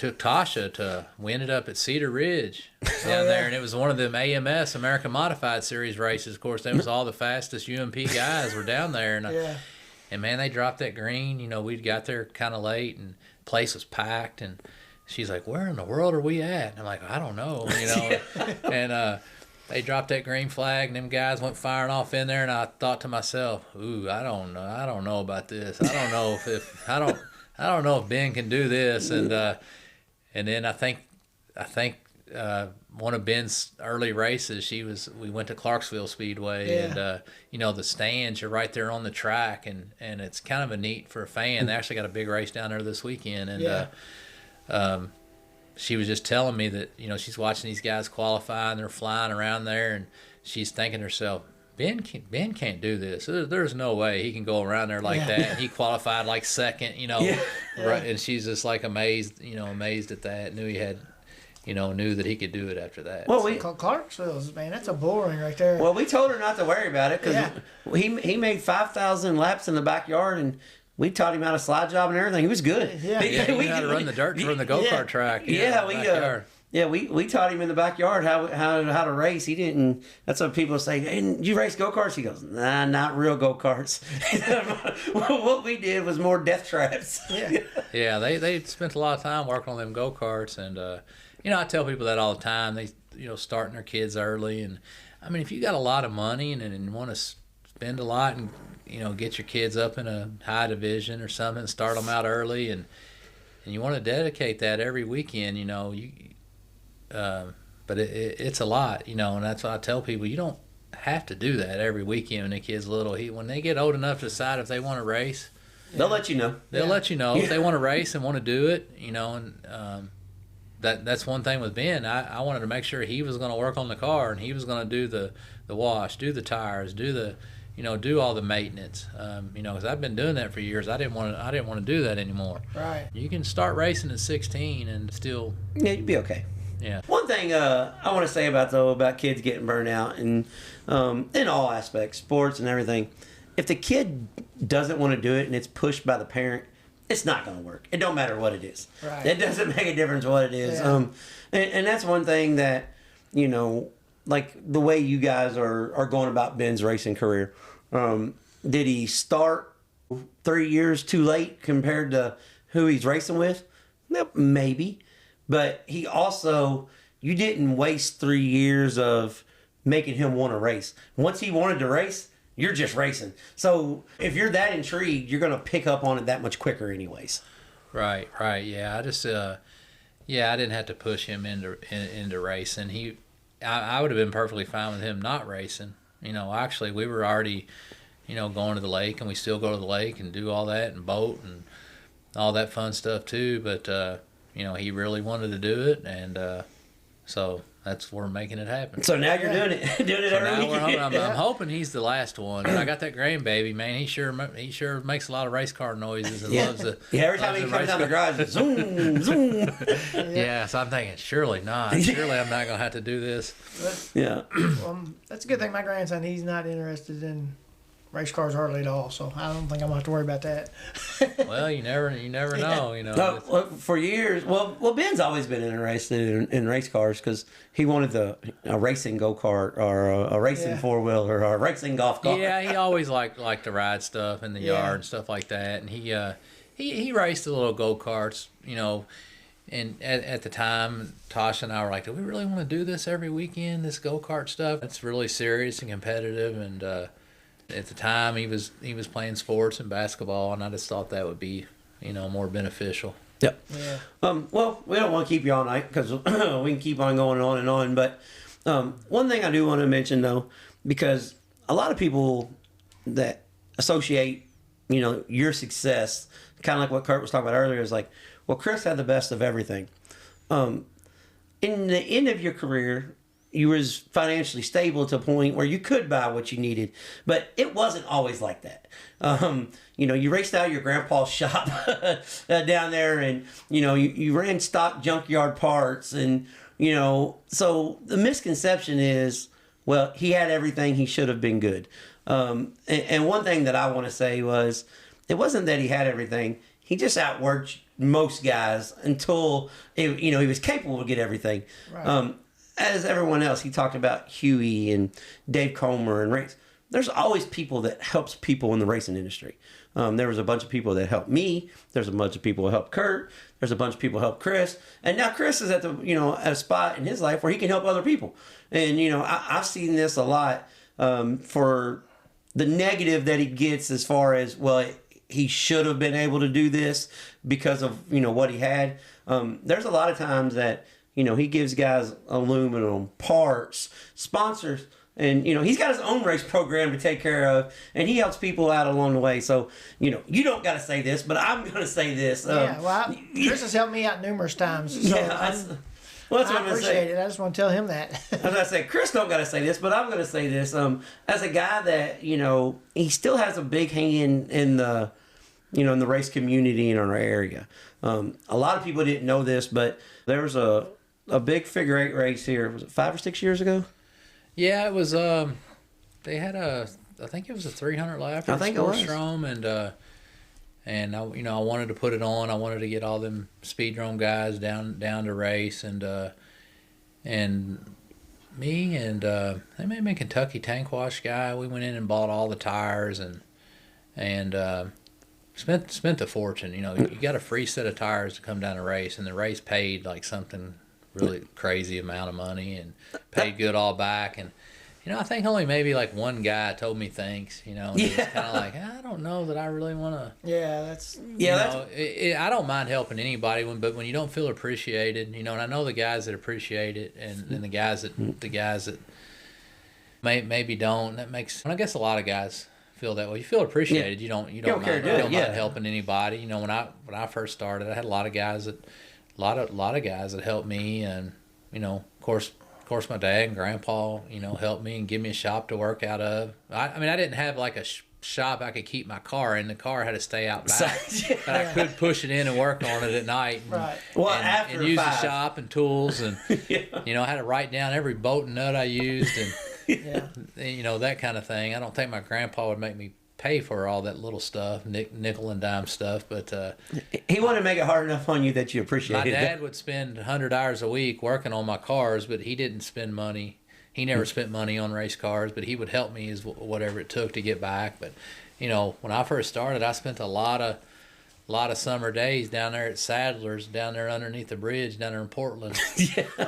Getting spare parts, and you know, he was a supporter of mine when I started out, and there's no telling how many front ends off old Monte Carlos and Impalas and rear ends I went down there taking out in the weeds, you know. Well, that's what we did at Graveyard. Same way Graveyard sponsored us. That guy, people don't realize like what kind of sponsor that was, especially back then, because back then you had to make all your own stuff, or you had to use the stock trail arms. Or and when I was 18 years old or 20, I didn't realize that how much he was actually helping me out. Yeah. But really, I look back at it now. I mean, this guy was giving me. He made sure you raced. Anything, like I can go to Graveyard, Right. I could get anything I wanted down there, and it didn't matter what it was. He said, if you need it, get it. And Well, Yeah.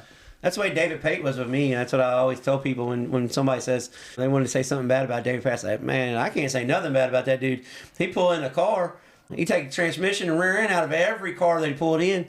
If it was a two-door Impala or Oldsmobile, he just put the whole car to the side and say, hey, I got a car for you. Come get it. Yeah. I mean, looking back on that, I was just thinking, man, I got to go over to David's, get this car. You're just going to be in my way. And then now I'm thinking, man, if I could get 5 of those Impalas, I'd give a fortune for those right now. Yeah, I remember when I actually felt like I probably raced better when I didn't have any money yeah, to spend. I don't really know why, but it seemed like later on when I got money that I could kind of get what I wanted, maybe I didn't do as good. I don't know. Yeah. I don't really know why or. Well, maybe that was because that was year 27 and you'd have been racing enough that you really didn't care as much as you kind of thought you did. Yeah, glad I didn't have that money. I was young, or I probably went broke. I probably would have went dirt racing or something crazy like that. Spent every dime I had. But well, this newer stuff, what gets me is I hate it because you can just go buy what you need. Back then you used to have to figure it out. Now you got to buy everything. You just go buy everything you need now. Anybody can do it now, as far as that part goes. You can get anything you need in the catalogs. And, Yep. Spend whatever you want to spend too. Oh, Yeah, you can. Hell, you can. If you wanted to, you could spend $4,000 on tie rods. I mean, Right. they'll sell you whatever you want. However you want them, they'll sell them. They don't care. Right. Yeah, I can remember.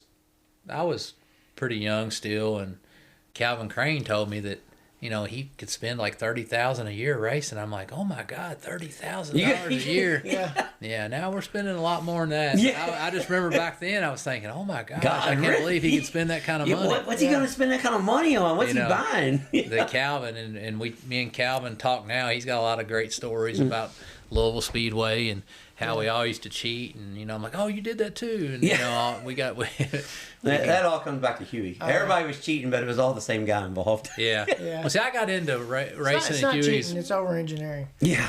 Right before Calvin and Raymond raced for Huey, I was over there and built a few cars at his shop, and got to hang around that guy and learned a lot from him.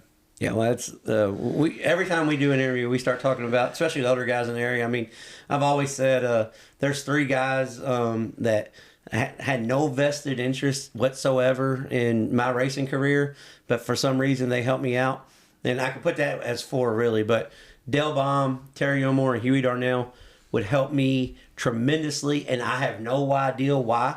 And they must have just liked me. Yeah, I used to go over to S&S, and Dale would help me out. Yeah, Dale always helped us out too, really. Yeah. Right, he would help he was one of them guys that helped everybody, and and I had John Martin at Martin Landscaping help me out for years at Louisville, and did Dale ever make did he make the Hall of Fame thing?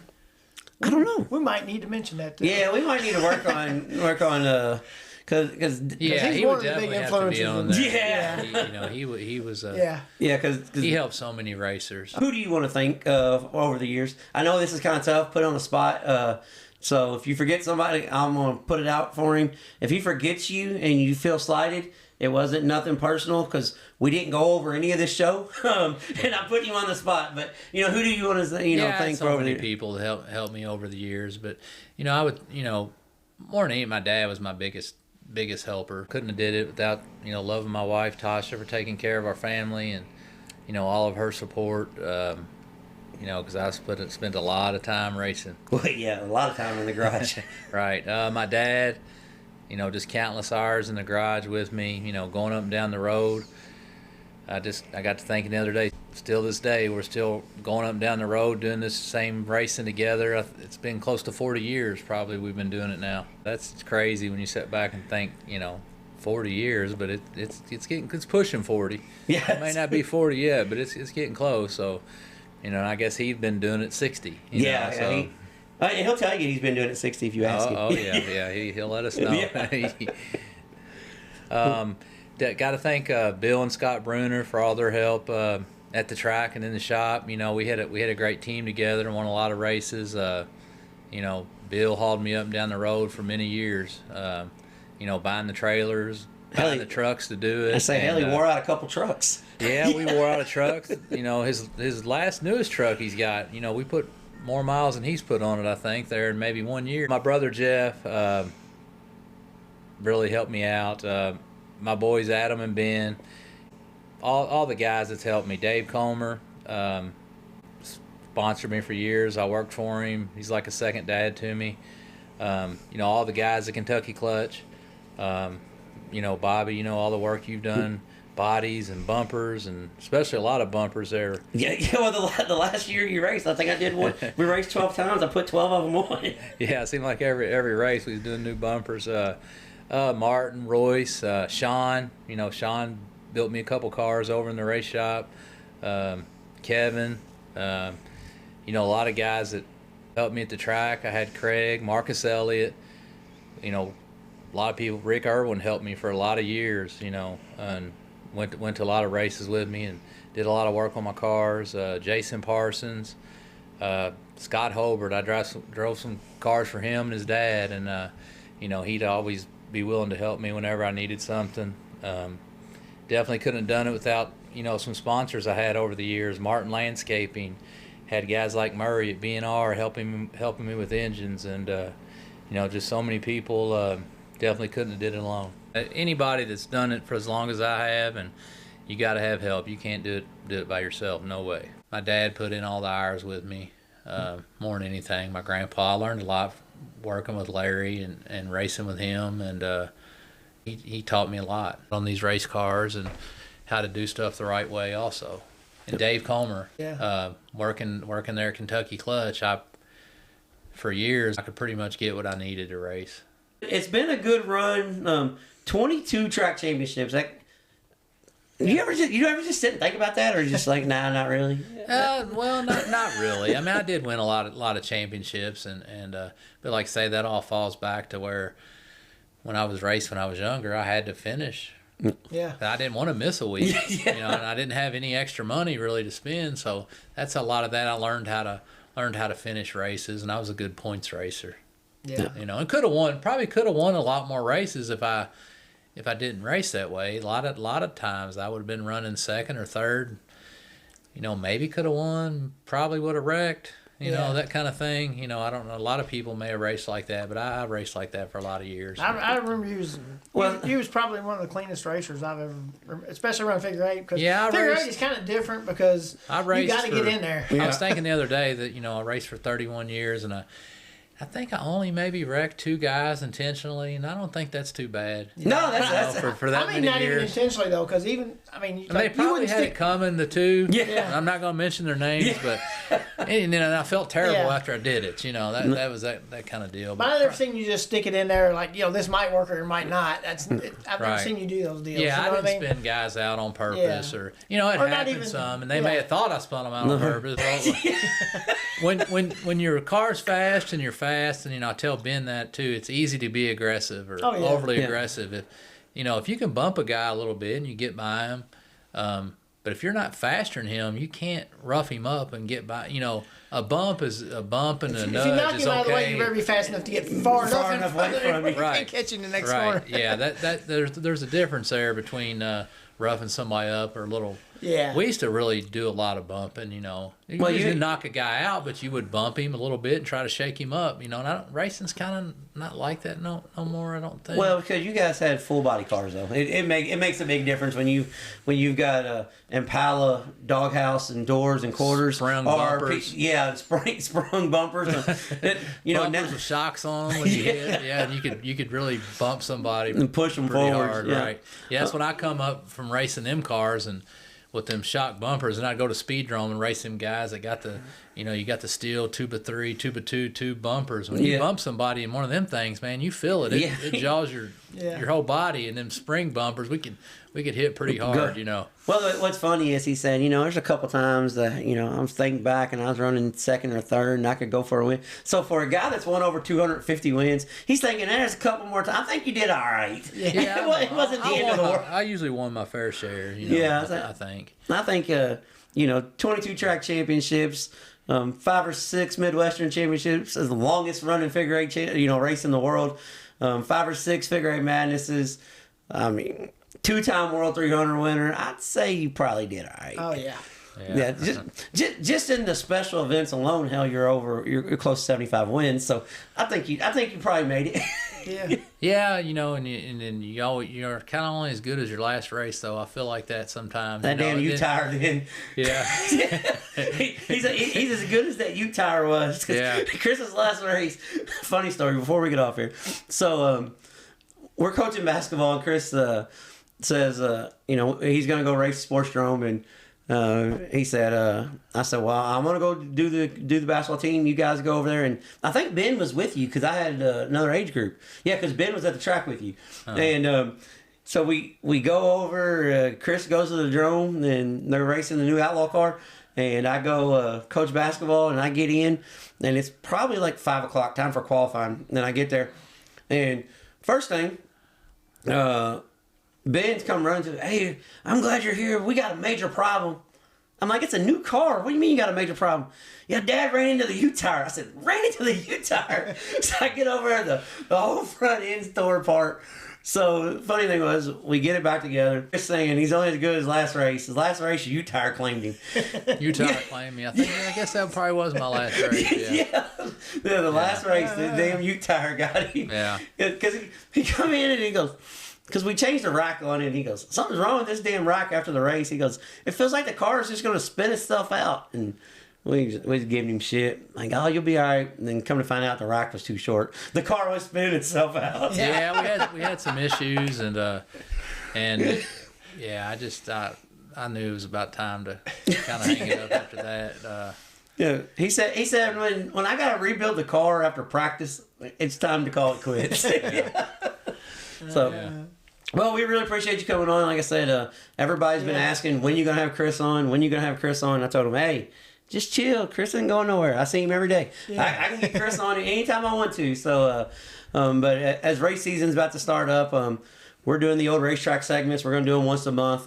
We had one last week. We're kind of doing back-to-back. And because we're going to be hot and heavy on the road here. And same way with Chris and them. They're going to be hot and heavy on the road. Yeah. So, here in the next few weeks, it's going to start, and then we'll be done about November, take a break, and do it all over again. Yeah, I'd like to get all the old guys together and talk. I'm sure we could sit and talk for hours and hours and tell stories. A lot of people don't know this. I'll just go ahead and put it out there since Chris brought it up. We're going to do later in the year, what we're going to do is we're going to do the racing roundtable. So guys, it's going to be a bunch of old racers, and we're all going to sit around, and it will probably have to be a 2 or 3 part show. But we're going to get 5, 6, 7 of us, and we're all going to get in a big group and tell stories and reminisce. So kind of like Rick Irwin's Racers Reunion, except we're gonna broadcast it live all over the interweb. So that's something in the works. We're going to go ahead and put it out there so people. Well, see, Chris, you done brought that up. Now next week, I'm probably going to get maybe 50 texts with people telling me who needs to be on the group, when are we going to do the show. And then before the first race even happens at the Sportsdrome, I'll get another 200 texts, and people are going to say, okay, so who's going to be on? When do I got to listen for this show? So you done opened up a big can of worms now. Oh, yeah. That's like when Rick Irwin started this Hall of Fame for, Sportsdrome and, Kentuckiana Hall of Fame. Me and him were talking about it, and I'm thinking, man, you're gonna catch a lot of heck for this thing, but I'm glad he's doing that, and get a lot of guys that deserve some recognition.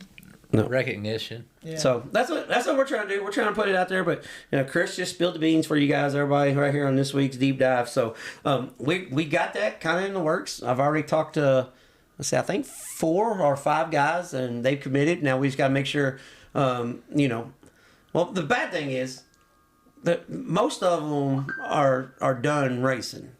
But we do have a couple that got kids racing. So we got to make it all work where we can all get together and do it. So I don't know where or how it's going to happen yet, but it's in the works. And like I said, I've had 4 or 5 guys that said, yes, they would love to do that. So that's something it's in the works. And so breaking news here. Yeah. There we go. Yeah, but it'll be fun. But we appreciate you coming on. 22 track championships. You say it all humbly. Yeah, I kind of did all right. But for someone that's raced and it's done it the way you guys did it, 22 track championships is not nothing you need to shake your hat at. It was, he's a member of the Kentucky Motorsports Hall of Fame, and body of work speaks for itself. So, well, thanks for having me on, and I love the show, and I know you're getting a lot of people listening to it, and it's pretty cool. Like you say, you get listens from all the way from California. Yeah, it's crazy. Stuff like that. It's nuts. It gets out there, and So there's a good possibility. Next week, this is when every time we do an old racetrack segment, I get guys that from just like this past week, we had somebody. I had a couple guys from California, and I had a guy from Washington message me, and that's pretty neat. So there's a good chance next week somebody's going to message you and say 22 track champ, and I'll have a whole conversation. And not that I'll have to defend you, but they're going to be like, well, what tracks were they? They want to look at the tracks and look at the things. So I'm going to go ahead and put this out there now. All right, guys. Louisville Motor Speedway, Sportsdrome Speedway, Kentucky Motor Speedway, Indianapolis Speedrome. If you look around, I'm telling you his name's in the record books. Yeah. All right. Thanks a lot for coming on, Chris. Thank you. Thanks, Chris. Hey, guys. That was Chris Harmon on this week's Deep Dive. Really fascinating story about how he has kind of turned over the reins to his son. Yeah. It's we sat down with Chris, and he discussed the later years of his career and how it was just time to, turn the racing over to his son. And the funny thing about that whole situation was, as we talked about in the interview, I kind of got his son started racing on accident. Yeah. It really wasn't nothing done deliberate. Everybody kind of knew he was going to race eventually anyways, but between COVID and basketball being canceled and go-kart tracks being built in the yard and his buddy having a Mini Cooper sitting there. Yeah. All of a sudden, he's a race car driver now. So he's a pretty good one too. Yeah, he does. He does damn good.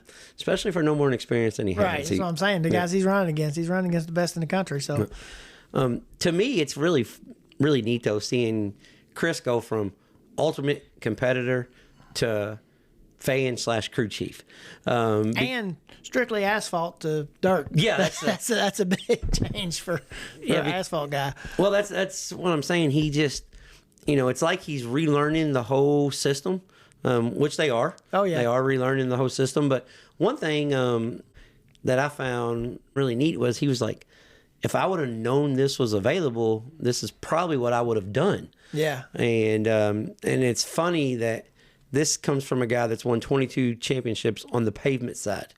And, guys like Huey Darnell would tell him, hey, you got to go check this out.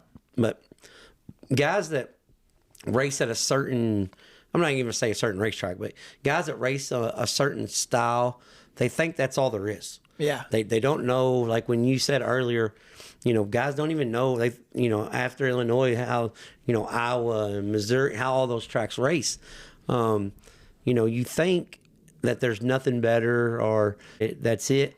And as you progress and realize there's so many more opportunities out there. Yeah. And, that's kind of the reason why we're doing this show. Yeah. I mean, not to tell everybody, hey, quit racing your racetrack, go race here.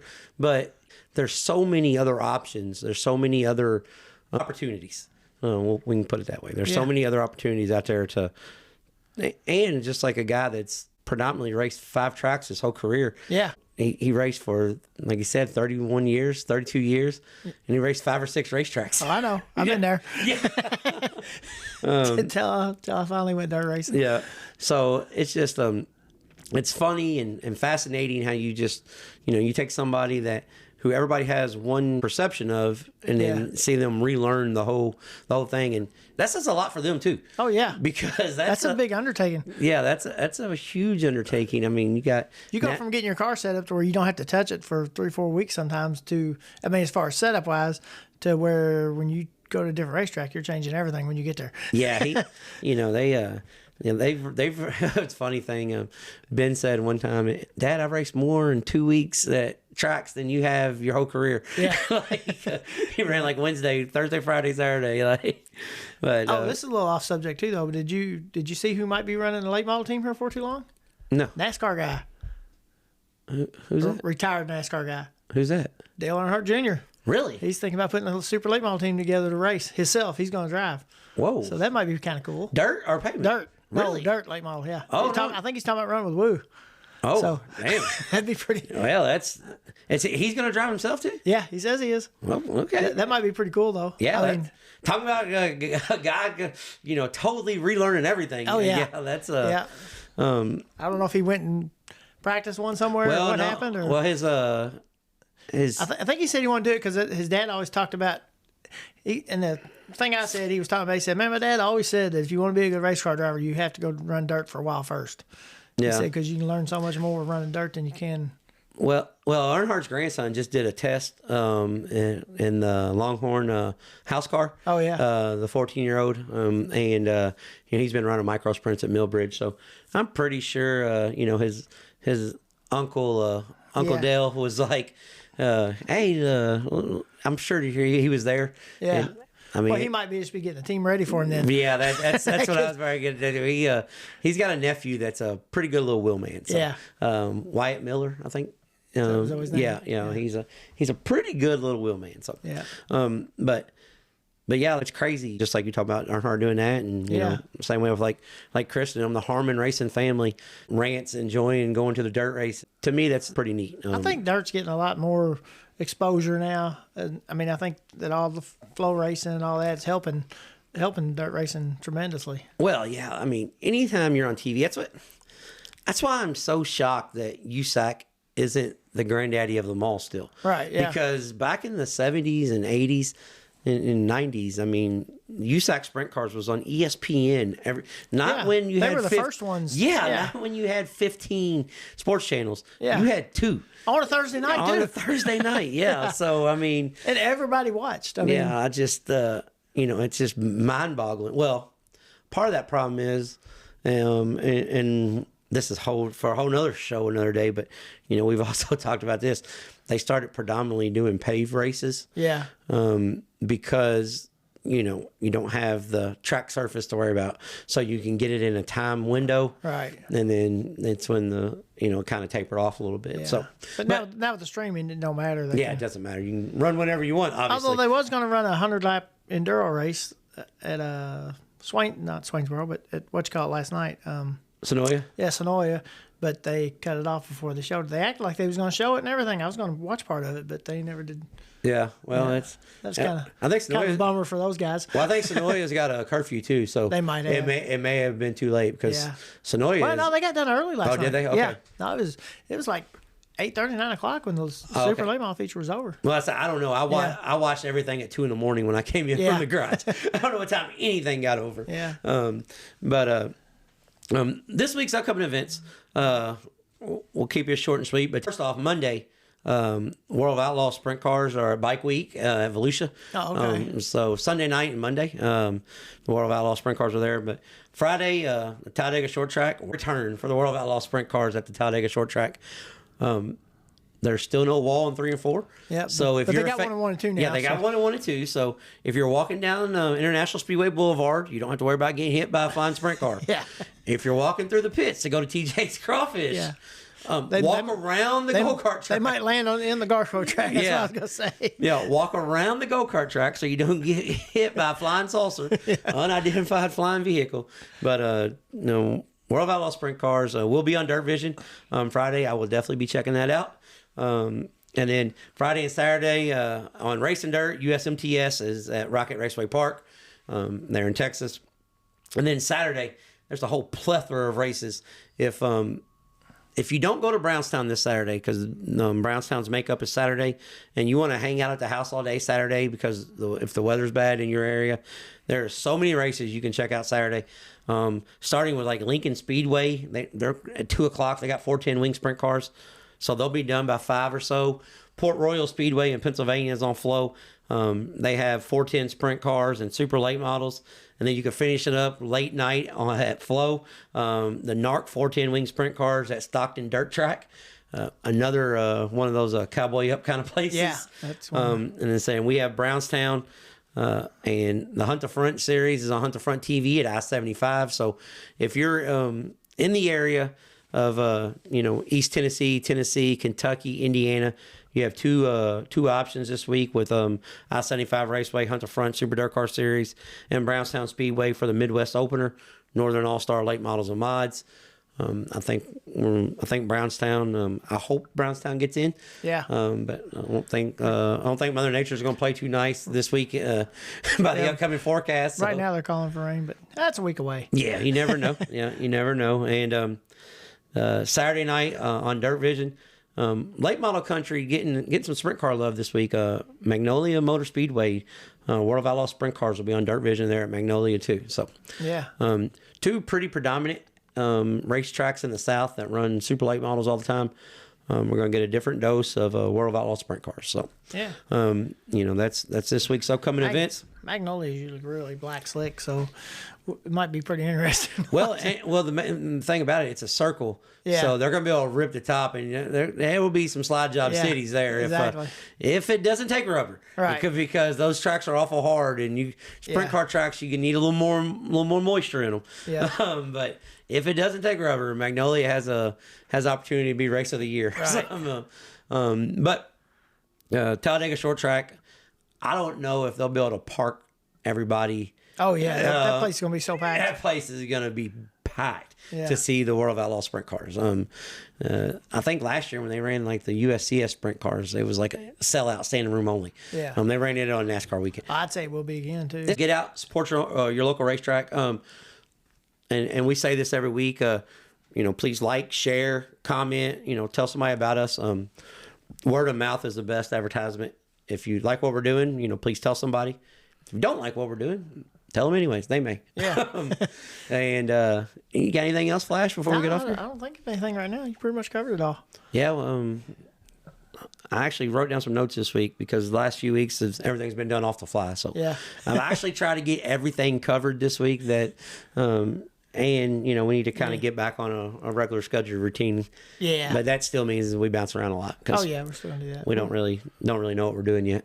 We just plug and talk. And, At the end of the show every week, we're still gonna tell everybody where to go. yeah, Race wise. yeah, race wise. Yeah, race wise. Yeah. No, race wise. We're not gonna tell you to go to hell or nothing like that. Yet, but race wise. But no, like I said, we really appreciate everybody listening. And if you can, tell somebody about us. And we hope to see everybody this week at Brownstown Speedway. And if not, there's plenty of streaming this week. You can get your race fix and hear us bullshit about it next week. But until next time, we'll be trading sliders.